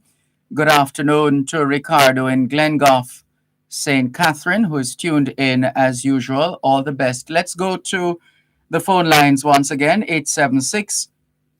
876-922-4112-5. Hello, good afternoon. Thanks for calling. Are you there? Hello, Mr. Malcolm. My turn? Good afternoon. Yes, it's your time. Yes, good afternoon. I really called to see if I can get to tell you about the solution to the crime problem. Please, go ahead. All right. Solution to the crime problem is that after I tell you the solution then, no police have to look for no gunman. God says that you will catch the gunman if he lay down any weapon. So, and he said, no man should wear any frock at any time. No woman should wear no pants at any time. No woman should be a manager. No woman should be a leader. No woman should be a head. No woman should be a chairman. No woman should be an ombudsman. That is for the world, and then you must get back the strap in the room where the root child is, and in the schoolroom, you must get them back. Then after you do those things that I tell you now, him will cast the gunman to lay down the gun. Nobody will have to look for them again. And then, is that the essence of your solution to crime? Yes. So we fire all female leaders across the country. Right. And then to the church now. No woman should go into the church without their head cover. No woman should be a minister. No woman should be a pastor. No woman should be a bishop. And no one should not go up into the pulpit to deliver their sermon. That is my solution. Well, we thank you very much for sharing your thoughts with us on both sides of the story. Yes. All the best. This is your program, Both Sides of the Story, Power 106 FM, still streaming live on the Gleaners website, go-jamaica.com, live on your smart devices all over the world. No woman in leadership positions. That's the solution to crime, says the caller just now. Like we said, this is both sides of the story. Let's move on. Here are some text messages. Good day, Dervan. A gentleman spoke about the collective rights of the people on TVJ last night. I totally agree with him. The laws need to be changed so the rights of the people are taken into consideration. The criminals have their supporters and the human rights organizations to lobby for them. We, the law-abiding people, have on one, or is it only one? Something is missing there. We are harassed, robbed, raped, traumatized, and murdered with no recourse. We are demanding that the collective rights of the people are protected. We need the laws amended. I think I saw that on TV news last night. Was it? Oh, that was George Overton, Major George Overton of the PSOJs. He's a spokesperson of the PSOJ spokesperson, I believe, on crime-related matters. He was the one who made the statement. Thank you for your message. Let's go to this one. Good afternoon, Mr. Malcolm. Within 24 hours, more than 9 people shot, including 2 at the University Hospital of the West Indies Gate this morning. More than 220 people killed, less than 2 months here. We are the gem in the Caribbean, but the crime is staining the country. Seems like the gunmen have an association and where they plan to terrorize the country despite the state trying to fight back. How much longer will we be in this for, Mr. Malcolm? Can't let 2021 label us as murderous country in the region again. Thank you for your message. Tyrone says, good afternoon, Mr. Malcolm. The world has gathered its energy against the Bible and the things of God at its own peril. If we would accept the things taught in the Bible in humility, we would see the very things that happened to Israel of old will befall any nation that turns away from God. If a people who are called by my name will humble themselves and pray and seek my face, I will hear from heaven and heal their land. 2 Chronicles 7 verse 14. It is laughable how everything has failed and we refuse to turn to God. It is funny how we laugh at gospel workers as it was in the days of Noah. Tyrone Bernard, thank you very much for your message. Hello to Jennifer in Kencott. Thank you for joining us. Good afternoon. Kelvin Lee, otherwise known as Vision. Good day, Mr. Malcolm. Great to spend an afternoon. Thanks for the program. It's like therapy. Welcome again. Thank you. Welcome, Kelvin Lee. Ras Ayuda in London. Blessed Wednesday to you too. Cherry Henry, good afternoon. Rose McIntosh, also in London, says Sir Dervan, blessed Wednesday to you and all the listeners worldwide. Anne Ramsey is in Georgia listening to Power 108. No. Anne Ramsey just meant to say good afternoon, not GA for Georgia, but GA for good afternoon, Power 106 from Florida. Good afternoon to you, Anne Ramsey, and all the others in Florida.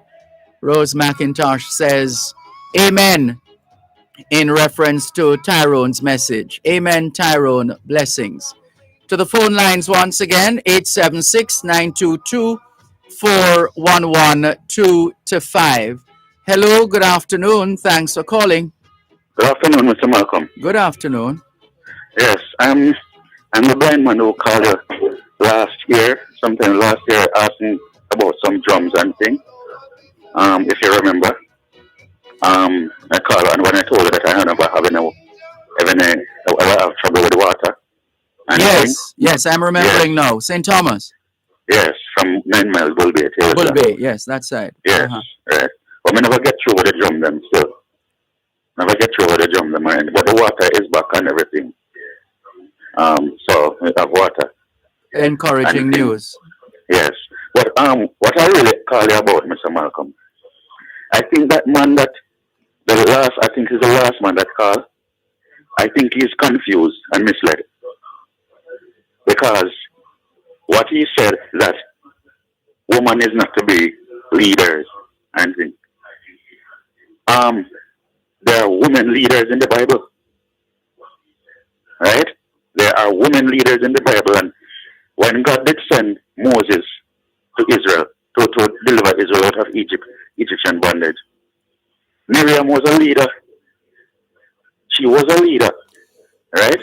Because there's a part in the Bible says he sent Moses and Aaron and Miriam.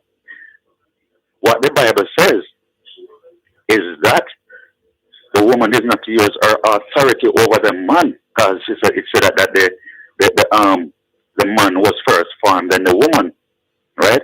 And it said it was the woman that was deceived and became a sinner. It was not the man that was deceived.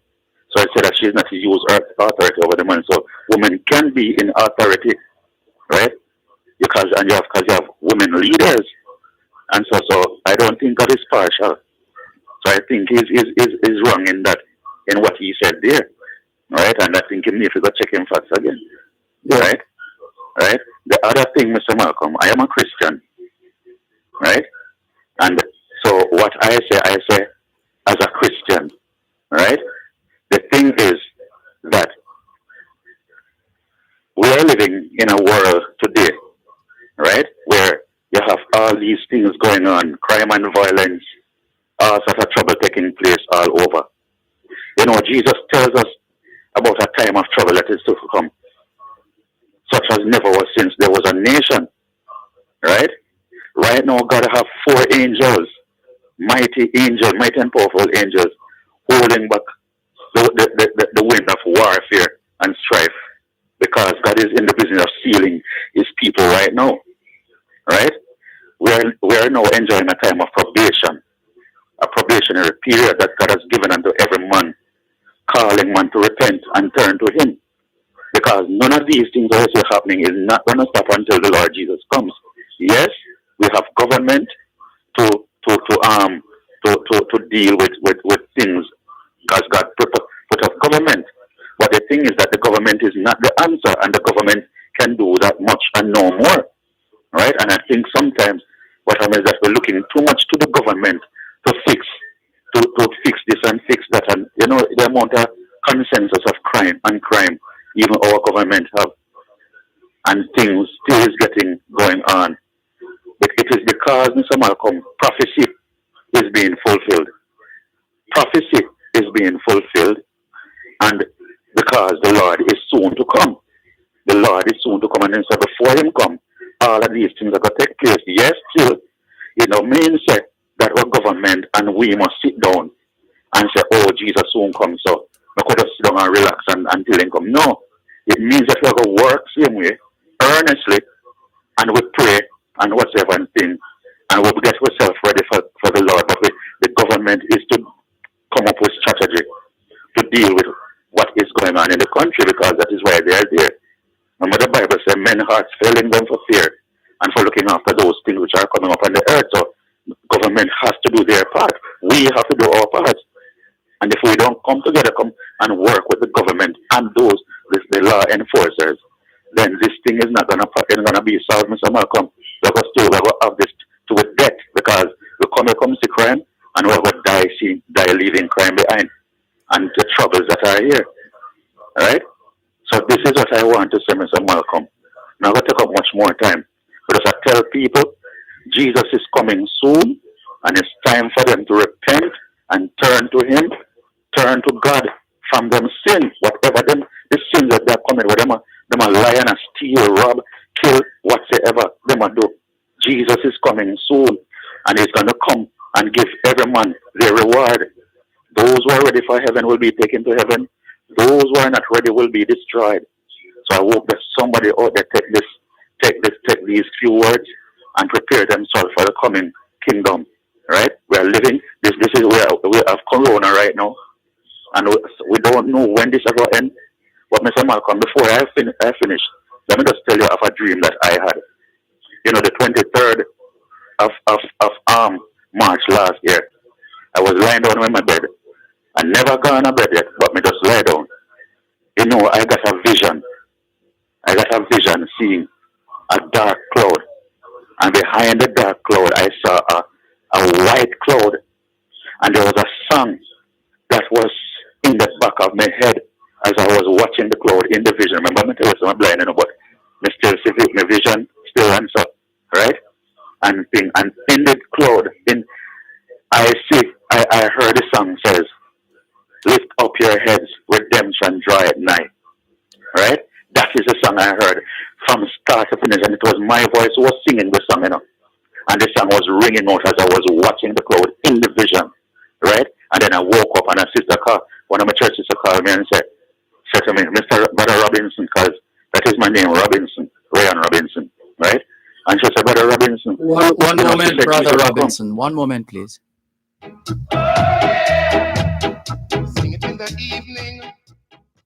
You're listening to Power 106 FM. The time is now 4 o'clock.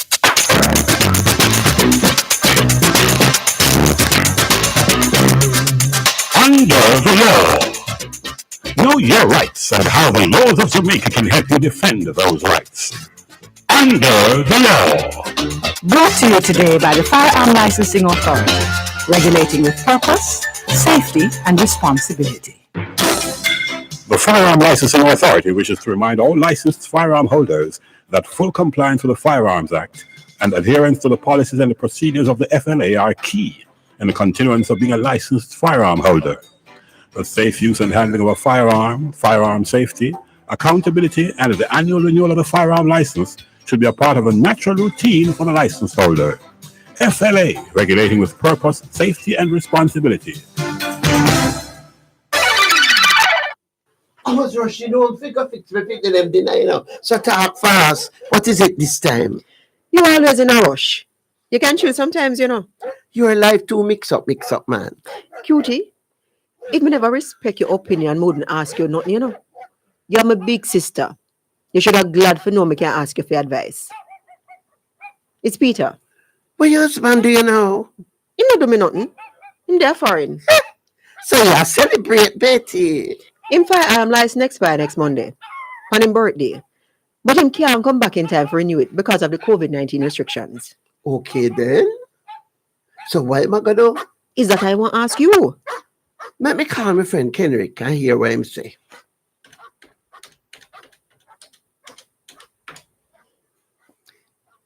Hey, lover boy, how you do?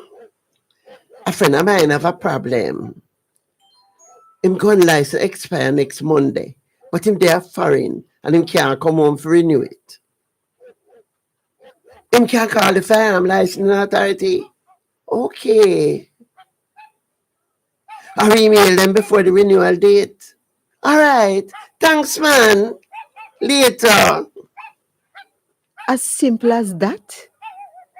What I would I do without you? By the way, who is Kenrick?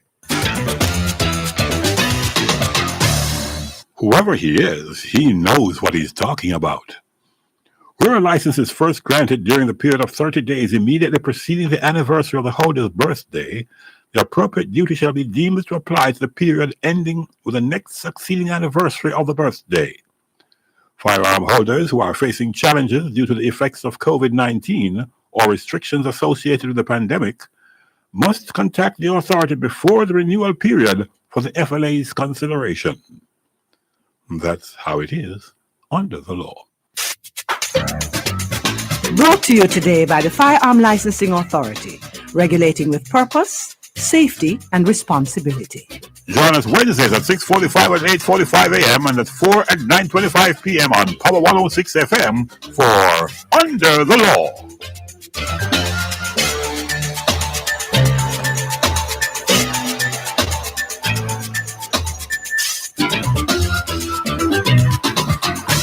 Did you know that the Jamaica National Foundation's Water Adaptation Project was designed to address the country's water management issues related to climate change? Yes, climate change affects our water supply. By turning off the tap while you brush your teeth or investing in a high-efficiency toilet, you can make a difference in saving water. Visit our website at www.waterprojectja.com and follow us on all socials at JN Foundation to find out more details on how you can play your part. The RJR Gleaner Communications Group Special Women's Day book celebrating 60 distinguished Jamaican women. Available now. Purchase your copy today at the Gleaner Library, 7 North Street in Kingston, the Gleaner Western Bureau, 23 Orange Street, Montego Bay, and the RJR Gleaner Gift Shop at 32 Lyndhurst Road. And with every purchase of 3 or more copies at the Gleaner Library, you'll have a chance to win 6-month subscription to the Gleaner Premium. Jamaican women of distinction, holding up more than half the sky. Dear Pastor with Reverend Dr. Aaron Dumas on Power 106 FM is now 1 hour, 10 p.m. to 11 p.m. Monday to Thursday. 1 hour of solid advice, great interaction, and a belly full of laughs. That's Dear Pastor, now 1 power-packed hour, 10 p.m. to 11 p.m. Monday to Thursday, here on Power 106 FM.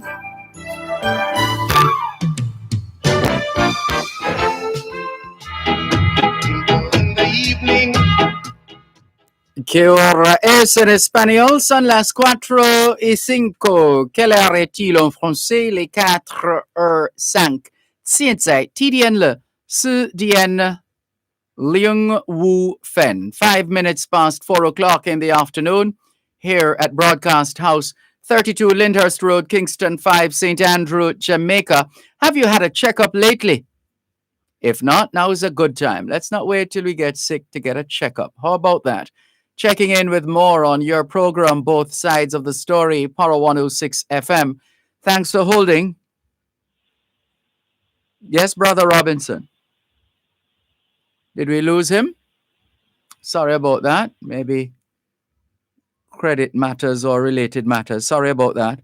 Let's move on. 876-922-4112-5. Good afternoon. Thanks for holding. Is it me? Yes, your time. Okay. So two things really. That man that said the solution to crime is to basically remove all women from leadership positions. I was just curious because I couldn't quite wrap my head around it. Is he like mentally challenged or something? Well, we're not in the practice of psychiatry or psychology, or so we would not be able to make such a pronouncement. It seemed to be one of the most.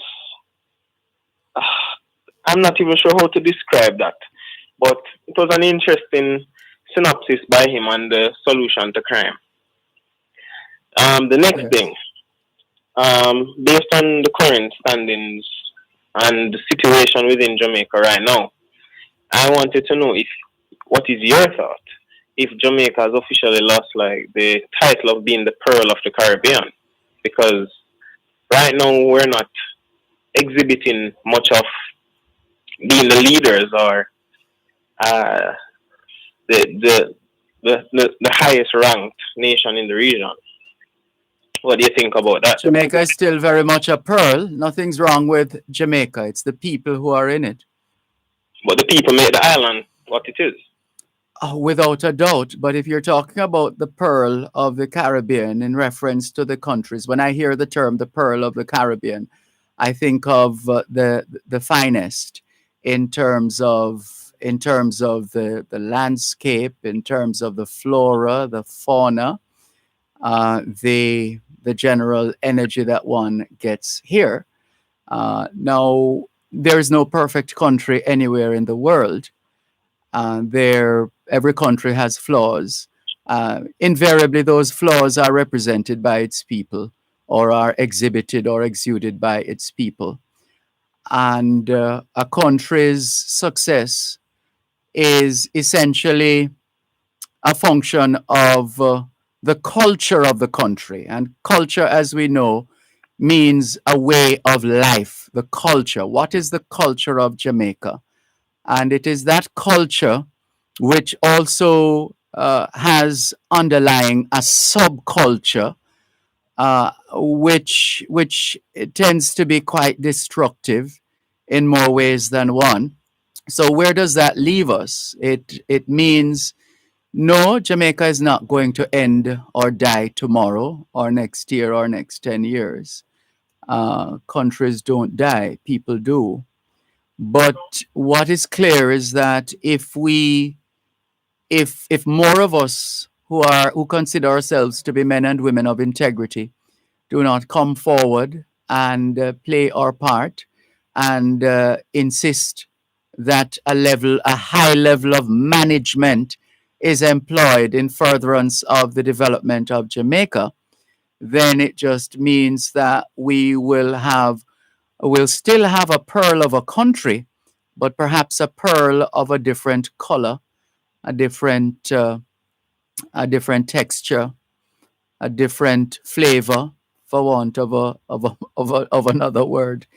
It is what Another it thing, is. Mr. Malcolm. Yes. What do you think about the education system after COVID? How do children recover from this? Because I'm reading all over that, the Ministry of Education is predicting that there will be a steep decline in numeracy and literacy percentages and numbers as a result of children not being in school this past year. So Yeah, well, we have always said that we need all hands on deck when it comes to our children. If we don't take that kind of approach, we will miss the ball. We can't afford for any kind of political football when it comes to education and the future of our children. We have no time for it. What leadership is needed, the kind of leadership that is able to pull together all the key stakeholders to drill down to the granular stage of the sector to the just ensure that we don't miss anything and that we have everybody at the table and that we're able to chart a way out of this state of affairs as far as what's been happening with our education system is concerned. If we are able to do that, that would be a major, major step towards achieving some kind of restoration and subsequent elevation of the education system in Jamaica. That has to be it. Without all hands on deck, without us drawing upon the expertise, the professional acumen of our people at home and abroad, just recognizing that this is a national project to first of all assess where we are, what has happened or what has not happened with respect to the education of our children, and then to be able to chart. And we know there's a transformation commission that was set up, headed by Professor Orlando Patterson. We're not sure how that would, whether that could somehow fit or fit into what we're talking about now, or if that is for another time and space. I doubt that. So we need all hands on deck. We need all our technical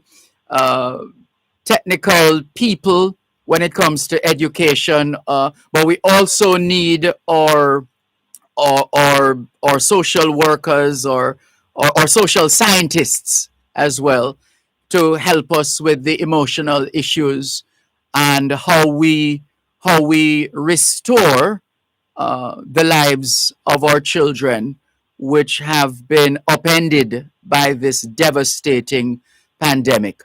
But it requires leadership of the highest order to get us to where we need to go.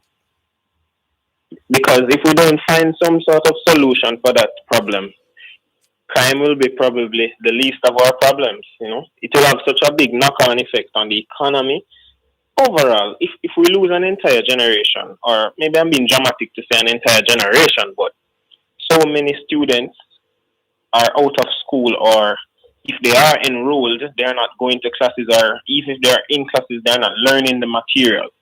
That will have a serious knock-on effect in the next decade. Oh, no question about that, which is why we have also said the immediate thing must be to stop the bleeding. If the patient is bleeding, we need to stop the bleeding before we can administer further treatment. So stopping that bleeding means everybody who is anybody who knows of somebody and somebody's child or children who are having issues with respect to continuing the learning exercise. Let us get in and do what we can in order to stop that bleeding. So at least we have them engaged, and we know that they're engaged in something fruitful for at least 4 hours minimum in any given day.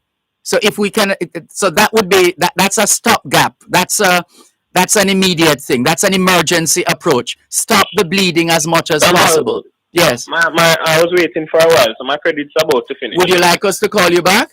No, man, that's fine. I'll continue listening. Sure, thanks. Thanks for the call. Please call again.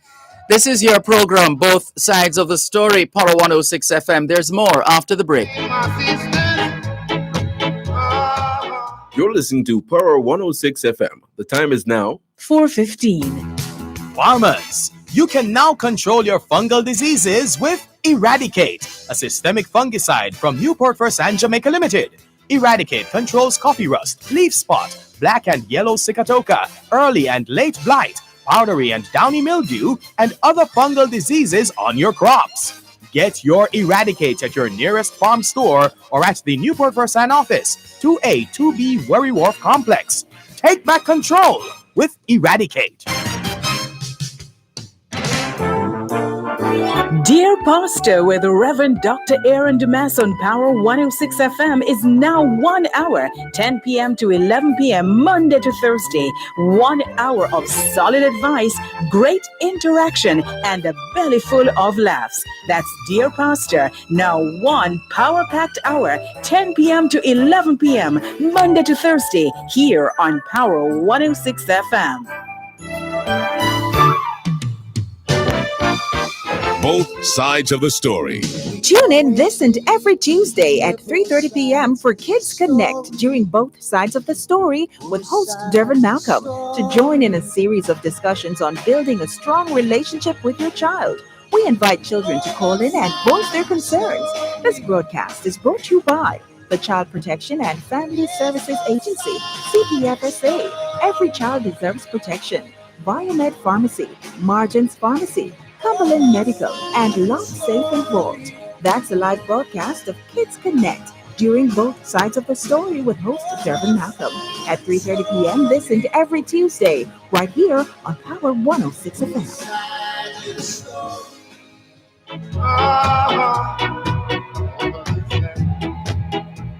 Now that you have got it, say yeah.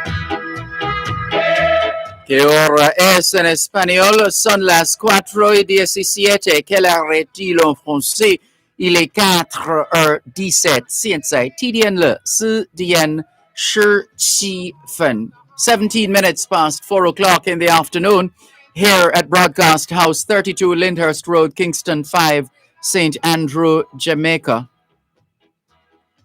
Have you done your homework yet? If not, now is a good time. Good afternoon to all the schoolers listening to us, all the students from the early childhood level to the secondary level. Trust you had a productive day of learning today. Hope you also managed to get in some physical activity, just as important as mental activity. As we always say, young people, socialization makes you educable, education makes you trainable, training makes you employable, and the right attitude makes you successful. Homework time, young people. To the phone lines once again, 876-922-411225. Good afternoon. Thanks for calling. Good evening. Hey, this is June from Norway. How are you? Good evening. Hvordan går det med dig? Hvordan går det med dig to you too? Det går bra med mig. How am I? That's what you're asking? How are you doing? Yes, indeed. I figured okay, that much. Let me say it one more time. Hvordan går det med dig? Hvordan går det med dig? Og du siger, det går bra med mig. Det går bra med mig. Yeah, that means it's okay. Okay, we leave it. I just called to say hello, to be honest. I know how much I listen to you every time another one, but it's hard to get through to you. I'm sorry to hear that. We're delighted. We're delighted to hear your voice, June, in Norway. How are things in Norway? Is COVID-19 in Norway as well?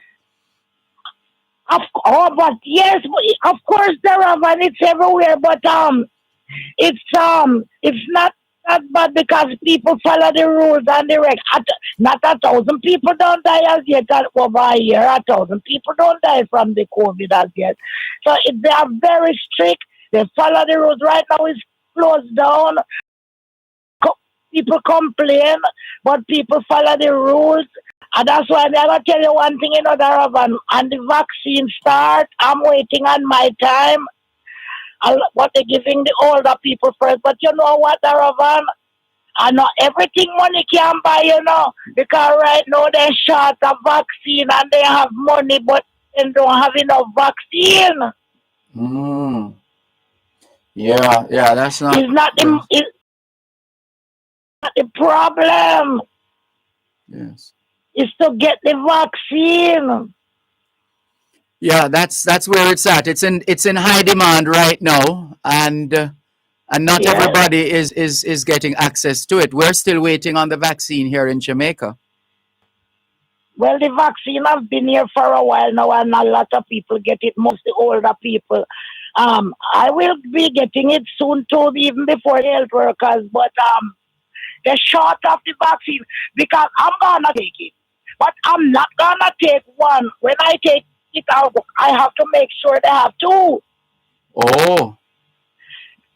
Because it doesn't make sense I get one and I don't get two. Do you know the name of them Do you know the name of the vaccine that is being administered in Norway right now? To be honest, I don't have it in my head right now. Okay.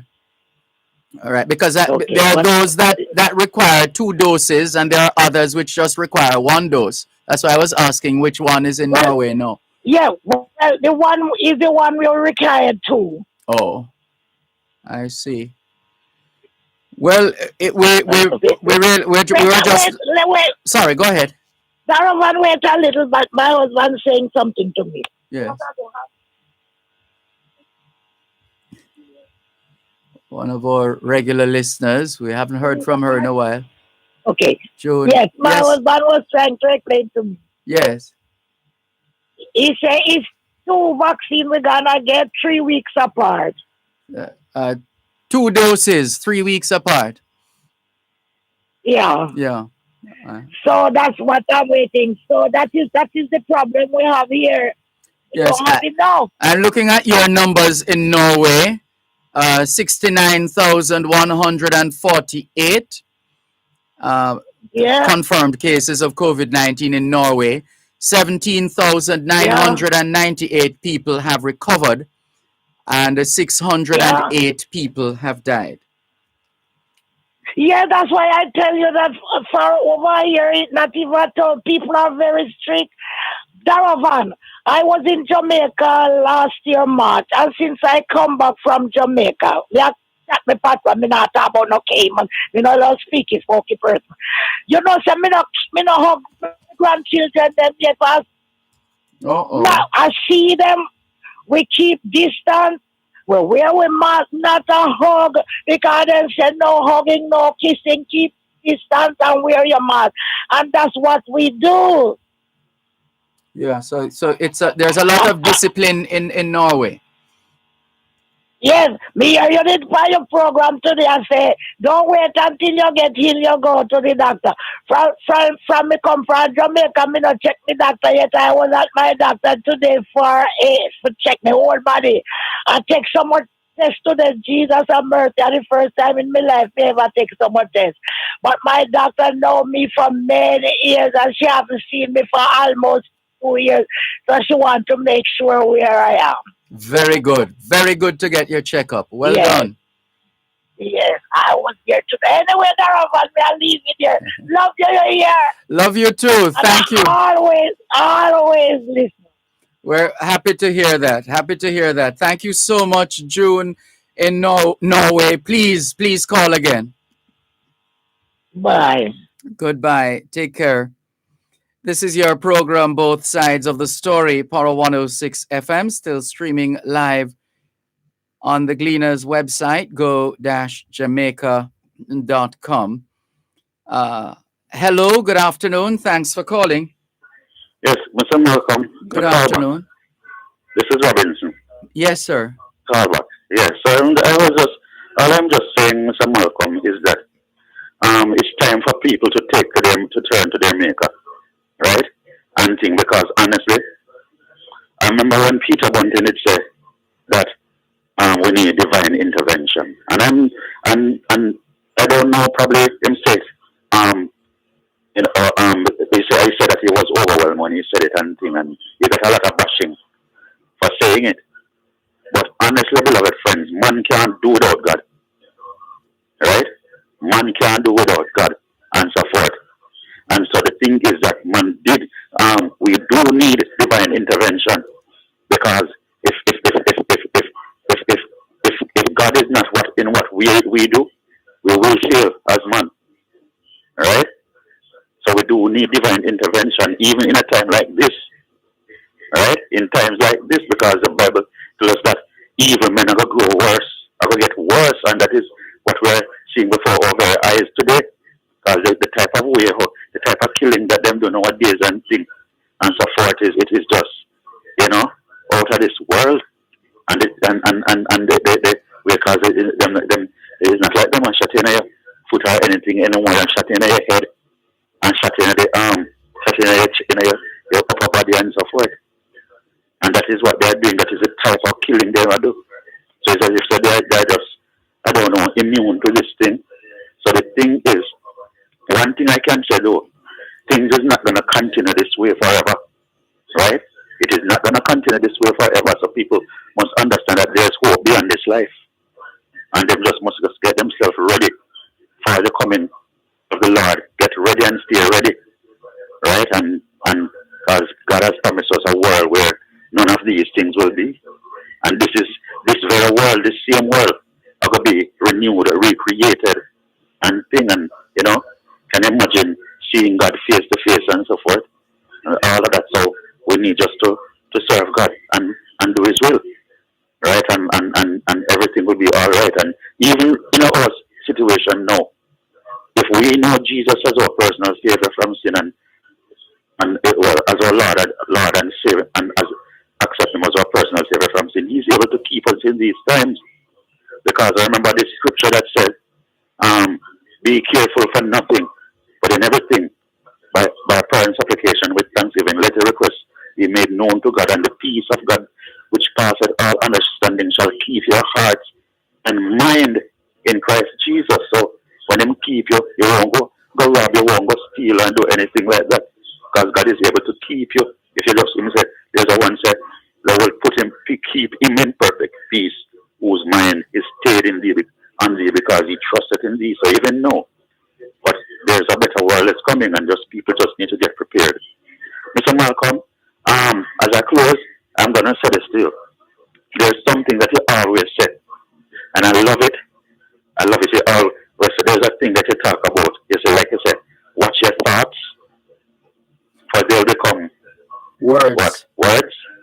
Watch your words, for they'll become what? Actions. Actions. Watch your actions, for they'll become habits. Your habits. And watch your habits, for it becomes your character.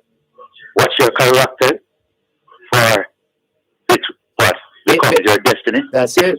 Mm-hmm. Right. So I love that.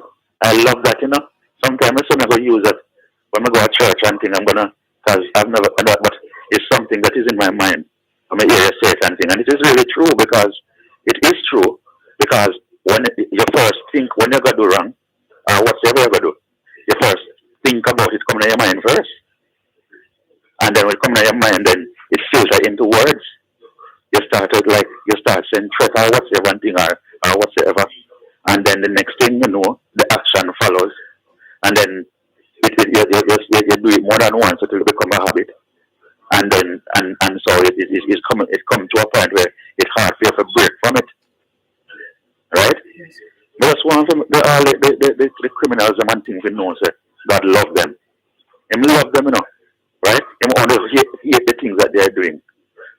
All of do evil, God love you, and God wants to save you. So just turn to God from sin. Him love you, and Him have a place in His kingdom for every one of you. And there's hope. So just turn to God. So Mr. Malcolm, these are my few words. Thank you for listening to me. Right? Thank you very much. And I hope my still would need to see if I can get some of the drums. The drums I have is deplorable. Let's just take your details off air once again.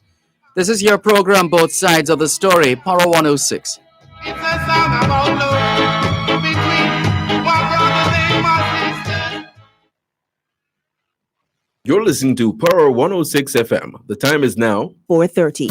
You're Experience the convenience of the Smart 15. File and pay your final income tax return for 2020 and estimated return for 2021. All returns should be filed online and on time. There are so many ways to pay. JamaicaTax.gov.jm, direct funds transfer, or NCB online banking. Persons needing assistance can view the information hub available online at JamaicaTax.gov.jm or call our customer care center 888-TAX-HELP. That's 888-829-4357. Tax Administration Jamaica, changing the way we do business. The February 5 off 50 sales event at Home and Things is here. Take $5 off every $50 you spend. Save big on the brands you know and trust. From beautiful Spanish and Brazilian tiles to exquisite bathroom fixtures from Sedosa, American Standard and Corona. Stylish Moen and American Standard faucets. Doors, windows, paints, and home decor treasures that inspires beauty and elegance. It's the February 5 off 50 sales event happening now at Home and Things. Old Hope Road and Constant Spring Road.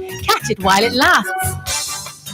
Tune into Farm Talk, 6:18 to 6:35 a.m. the first Tuesday of every month, and 6:18 to 6:45 p.m. the last Tuesday of every month for First Hand in the Field. Real issues, real solutions. Join the Newport First Hand team in the field as they identify problems and tell you how to address them. First Hand in the Field, Real Issues, Real Solutions is brought to you by Newport First Hand Jamaica Limited, the first on the land.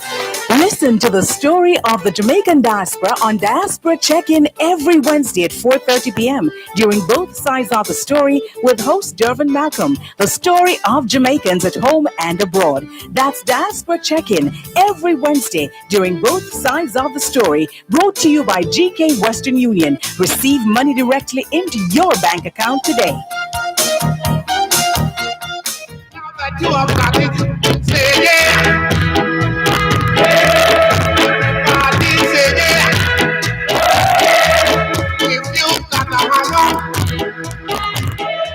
Diaspora Check-In during both sides of the story is brought to you by GK Western Union. Receive money directly into your bank account today.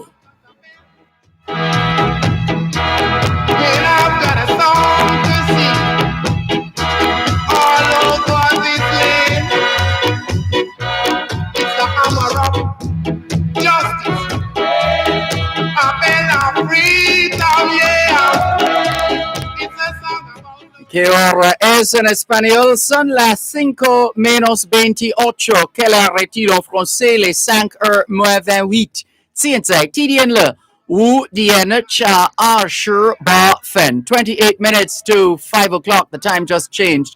27 minutes to 5 o'clock in the afternoon here at Broadcast House 32 Lyndhurst Road, Kingston 5, St. Andrew, Jamaica. Do you know where your children are? Are they where they're supposed to be? Doing what they're supposed to be doing? It's a good time to check up on the children. A good time for us to continue with more on your program, Both Sides of the Story, Power 106 FM. It's a Wednesday afternoon, just after 4:30. And that means time for Diaspora Check-In, brought to you by Western Union. And we're checking in with Morris Sinclair, who is in Accra, Ghana, on a day when news broke that Ghana received the first shipment of vaccines under the COVAX program. Morris Sinclair, well, I know it's minutes to 10 in the night in Accra, Ghana now. Still afternoon here in Jamaica. Greetings, how are you? Hold on, let's just make sure. Sorry, my bad. Let's make sure we can hear you on air. Sorry about that. Yes, go ahead now, please. Yes, I'm doing very well, Dervan. I'm doing very well. Thank you. Good. Thank you so much for joining us. How have you been? Well, you say you've been doing well. What's the general sentiment, the general experience being in Accra, Ghana? During this time of COVID-19. How are things as we speak right now? Well, right now we have had about 500 and something deaths since the pandemic broke, which I think is remarkable for the size of this country.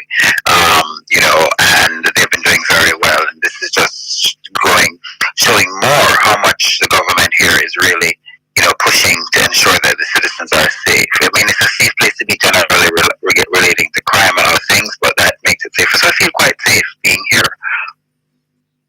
I see. And what kind of, are you picking up any buzz, or is it just another day with respect to the news that we are seeing on BBC and other news platforms that the first shipment of vaccines under the COVAX program made it to Ghana, that Ghana was the first country or has become the first country under the COVAX program to benefit from that arrangement? I mean, I'm sure that, feelings are really just mixed, and I think that it really is just a matter of educating people, and I don't really know that people have really been educated a lot about what exactly this means for them and for everybody else. So sentiment is just kind of like, well, okay, what's next kind of thing for me. I can't speak for everybody, but I don't feel that there's like a buzz or an excitement or disappointment or anything. I just think it's just another day. Yes. That's the feeling that I'm getting, when I'm around. Like nobody is really talking about it, and people are just living their normal lives. It seems to me. How normal is normal, with or without masks, physical distancing, hand washing, sanitizing? Yeah, go ahead. There's hand washing everywhere you go. Everywhere you go, there's a bucket, a system outside for you to wash your hands. It's a bucket that has a faucet on it to wash your hands, mask, temperature checks everywhere you go. So that's mandatory. If you're riding in a taxi, you have to wear a mask. If you're riding in public transportation, of course, you have to wear a mask and entering buildings and so on. So people are compliant with that, and they're relaxed about it. Naturally, some places you go to eat, people can't wear a mask while they eat, so you'll find that there. But I think everything is pretty much compliant, it seems, and people are understanding that there is something out there that can be harmful, so they really need to be compliant. And it's gone closer to home. I mean, more and more people have known or know of somebody, or somebody in their family perhaps has been affected by it. How did you? We'll just move away from COVID-19 for the time being. How did you end up in Ghana? Well, came to visit a friend, and then decided that the similarities to Jamaica made me feel so much at home. But it felt more like Jamaica when I was growing up, and that sense of nostalgia made me feel like I could come to somewhere and start over, really. And I think a lot of people are looking at that now, and it's every day I get people, texting me, calling me, sometimes out of the blue, people I don't know, about wanting information of how to come and visit or how to move here. And yeah, I ended up here 10 years ago now. And I think a couple of years ago, you were on the verge of receiving your citizenship. You're good to go now? I'm good to go. I'm a Ghanaian citizen now. That's right. Mm-hmm. And how has it been finding your place in Ghana professionally? Professionally great. I reinvented myself. My name in Jamaica is Audley Sinclair Morris. In Ghana, I'm Morris Sinclair, which was my company name. But then in Jamaica, they call me Morris at high school as well. And here people call you by your last name. So professionally, I reinvented myself, went into diaspora affairs and travel. Since travel kind of, went down a bit, I went into financial literacy. And that's really something that I feel is interesting, especially now with, the cryptocurrencies being on the rise and talked about more in Africa. I think people really need to know about these things that are affecting us, technology and all of that. So financial technology, I think, is where a lot of the future of making money in Africa is. And how does this manifest itself? What, you conduct lectures, private sessions? Well, of course, now everything is all online. Mm-hmm. So we have an online platform. We do have physical locations that are going to be coming up as well as, we can do that, where people can go and learn how to, do things online with their money, learn about how the banks make money, how they can make money, like how the banks make money, learn what Bitcoin is, what cryptocurrencies are, what Forex trading is, what stocks and commodities are, just ways to grow your money. And, many places in Africa have a reputation of scamming, as does Jamaica.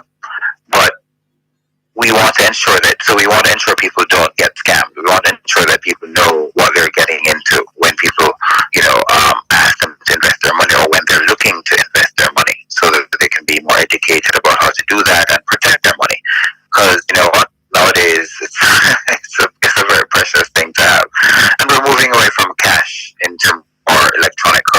people really need to know about that.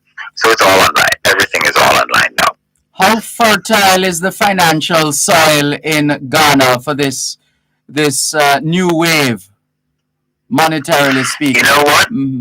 Because we have an influx of people coming in to create their businesses, start businesses, I think it's going to be thriving. The economy here in Ghana is doing, remarkably well. The CD, which is the name of our currency, is almost $6 for 6 Ghanaian CDs for $1, about $5.85, and it fluctuates between there up and down 5 or 6 points. I think that's good. So when Jamaica was at that level, that's where Ghana is right now. In terms of growth, in terms of opportunities. Yeah. And what's the prevalence with which you run into Jamaicans in Ghana? What's that rate like? The probability of running into a Jamaican in Ghana. Well, we are about anywhere from 600 to 1,000 people, Jamaicans living here now in Accra. Could be a bit more. So, just to give you an example, just about 4 weeks ago, I heard somebody talking, and that's one of our giveaways. And I ran into a Jamaican. Another giveaway is you see somebody holding a glass of a drink, and they're stirring their glass and shaking the ice around. They could possibly be Jamaican. So sometimes you run into them. It's interesting whether it's a gesture or something that they might do or say. You're like, are you Jamaican? Yep, they certainly are. So I ran into two occasions. Somebody who was stirring their ice, and somebody who said something that I overheard. Well, that in and of itself sounds like a project, spotting a Jamaican. That's all. I might have to have a class on that. But yeah, more and more people are coming, and I know that you will be coming soon. There's going to be a flight directly from Ghana to Jamaica on the 30th of March, and there are going to be several others. And of course, the plane has to come back, so we'll bring Jamaicans into Ghana. I know that you're from the Caribbean as well. So those two cities, Montego Bay and Accra, would be sort of transit cities for people who want to travel back and forth between the continent and the Caribbean. And this is not just for show or for the moment, is it? As far as you know, is this going to be a long-term arrangement where there are flights directly between Ghana and Jamaica? It's going to be a first, but there's a signed bilateral air agreement between both governments. So there are airlines and entrepreneurs looking to establish it as a regular thing. This is just a charter for now, but with time and with agreements in place, cargo, passengers, there's a lot of opportunity there between the continent and the Caribbean.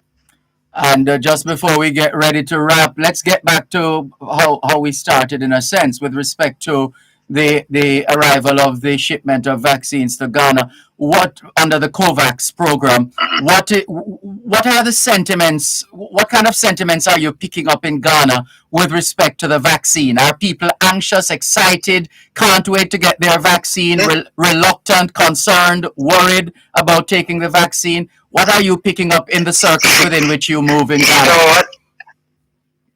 I think it's a little bit of all of the above. Actually, you named them all right there, because I think it is on an individual basis.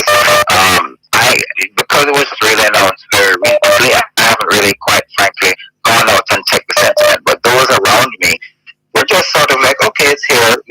What's next? Let's see who gets it. Let's see who doesn't get it. And I think most people just want to know more about it before they can really make a decision. We don't know if it's going to be an enforced thing or if it's going to be a voluntary thing yet. We don't know the protocols and how it's going to work. So I think it's a wait and see kind of thing. But the good thing is that least it's here, so we have options available. Sounds good. Morris Sinclair, it's always good to connect. How can people find you online? Let's give some details on air in a moment so we can help to strengthen the relationship and grow the interest between Ghana and Jamaica. One moment, please. You're listening to Power 106 FM. The time is now 4:45. Both sides of the story.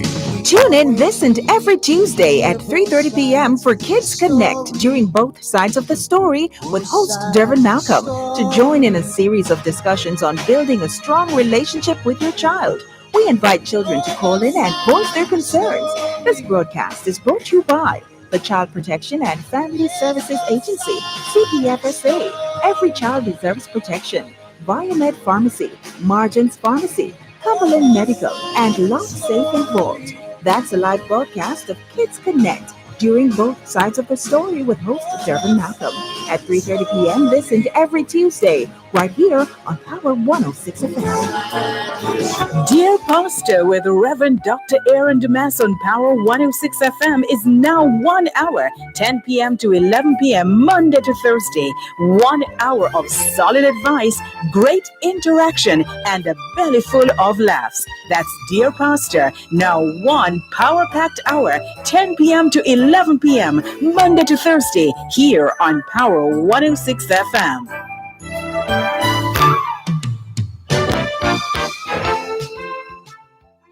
In the evening, all over this land. ¿Qué hora es en español? Son las 5:14. Quelle heure est-il en français? Les 5:14. 现在几点了？5点加14分. 14 minutes to 5 o'clock in the afternoon here at Broadcast House, 32 Lyndhurst Road, Kingston 5, St. Andrew, Jamaica. Good afternoon to all working Jamaicans tuned into both sides of the story here on Power 106 FM. It's a good time for us to ask ourselves, how productive have we been today? How productive have we been today? We're having an extended edition of Diaspora Check-In with Morris Sinclair, a Jamaican who is in the field of diaspora affairs and financial literacy based in Accra, Ghana. And that's been the case for several years now. And he's been sharing with us his experience and just a general sense of how the people of Ghana are responding to the first shipment under the COVAX program, which Ghana received. And that's the first shipment under COVAX. And Jamaica is supposed to be getting vaccines under that program as well. Morris Sinclair, for those who would like to connect, I know these days, because of COVID-19 travel restrictions, etc., movement is limited and so on. But you for some time were involved in the areas of tourism and travel management. What is your forecast going forward as far as the resumption of travel and related matters are concerned? Well, we have travel has to come back because we're social beings. People have to see each other, so they have to find a way to make it work. I think the vaccine is one way. I think travel will come back. I think 2022 will see a lot more travel, especially within Africa. Mm-hmm. Well, that is encouraging news. In what ways are you seeking to play your part, or have you been to what extent have you been playing your part in fostering and deepening and broadening the connections between Jamaica and Ghana for the benefit of both countries? Well, I'm encouraging the Ministry of Foreign Affairs to set up an honorary consulate here in Ghana for trade relations and to improve that, increase that, and they're very, very open and receptive to that. So we're making moves towards doing that hopefully sometime this year. Then there's going to be airline service. There's a bilateral air agreement signed between both countries, so there will be airline services established, on a regular basis. For now, it's on a charter basis. On the 30th of March, is going to be the first one.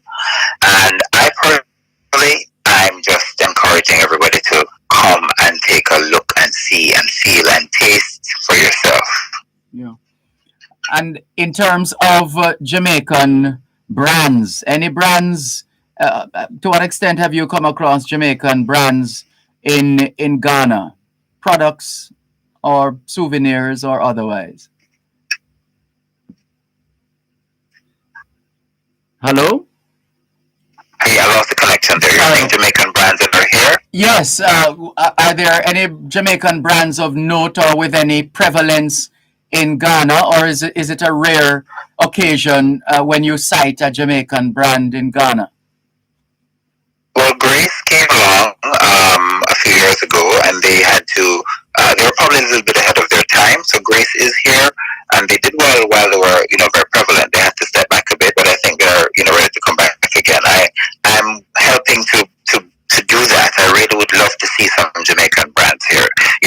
Ranging from fashion to drinks to hospitality brands to all things Jamaican food.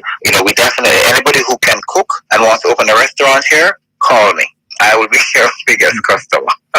Is it that easy to set up shop, in a manner of speaking, in Ghana? There are protocols, and they're, just like with any country in the world, you have to get your work permits and your different permits. But, there's a system that works. And, yeah, it's relatively easy to do once you follow the system. Not any more difficult than Jamaica. Yes.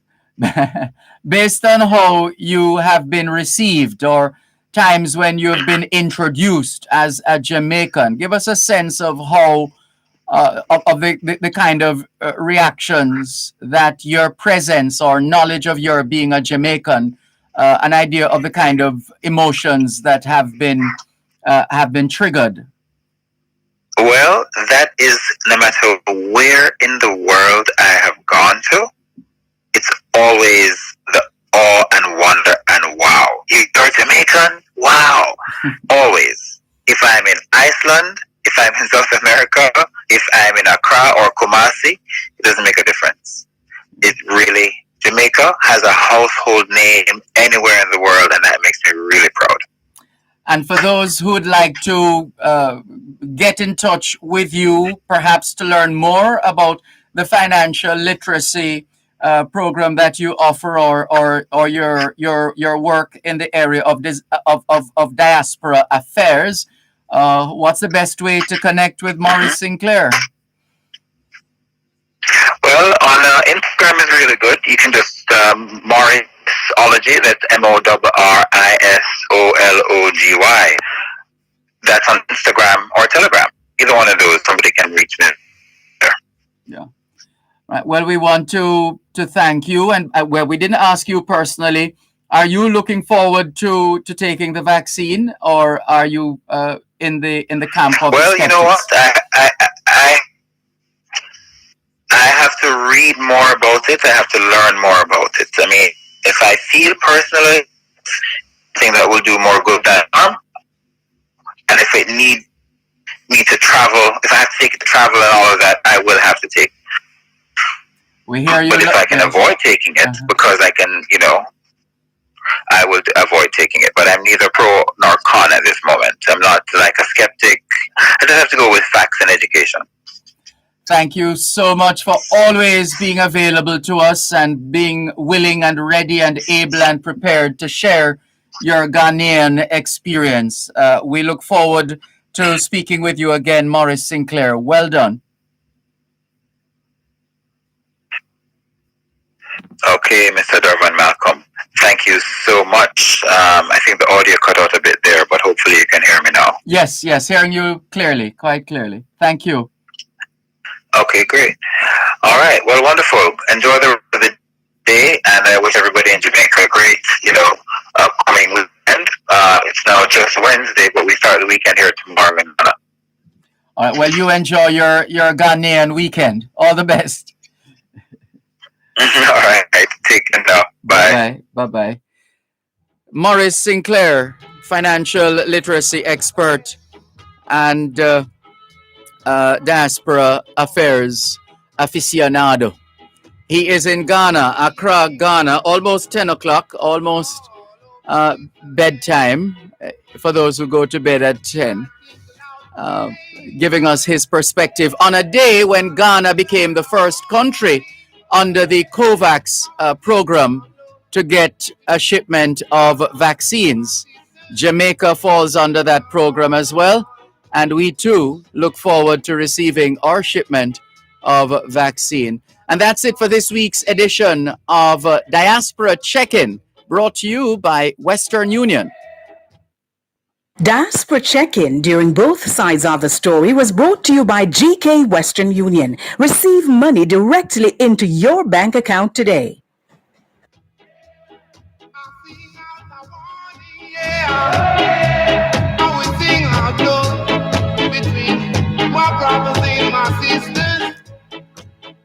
Thanks a lot for staying with us here on your program, Both Sides of the Story, Power 106 FM. Let's clear some messages, and there are a few. Miss Olive in Portmore had something to say.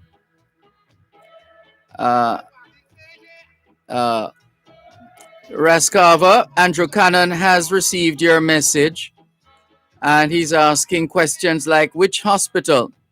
So we're going to tell him it's Maypen Hospital, right? With respect to the water situation, that the water leak.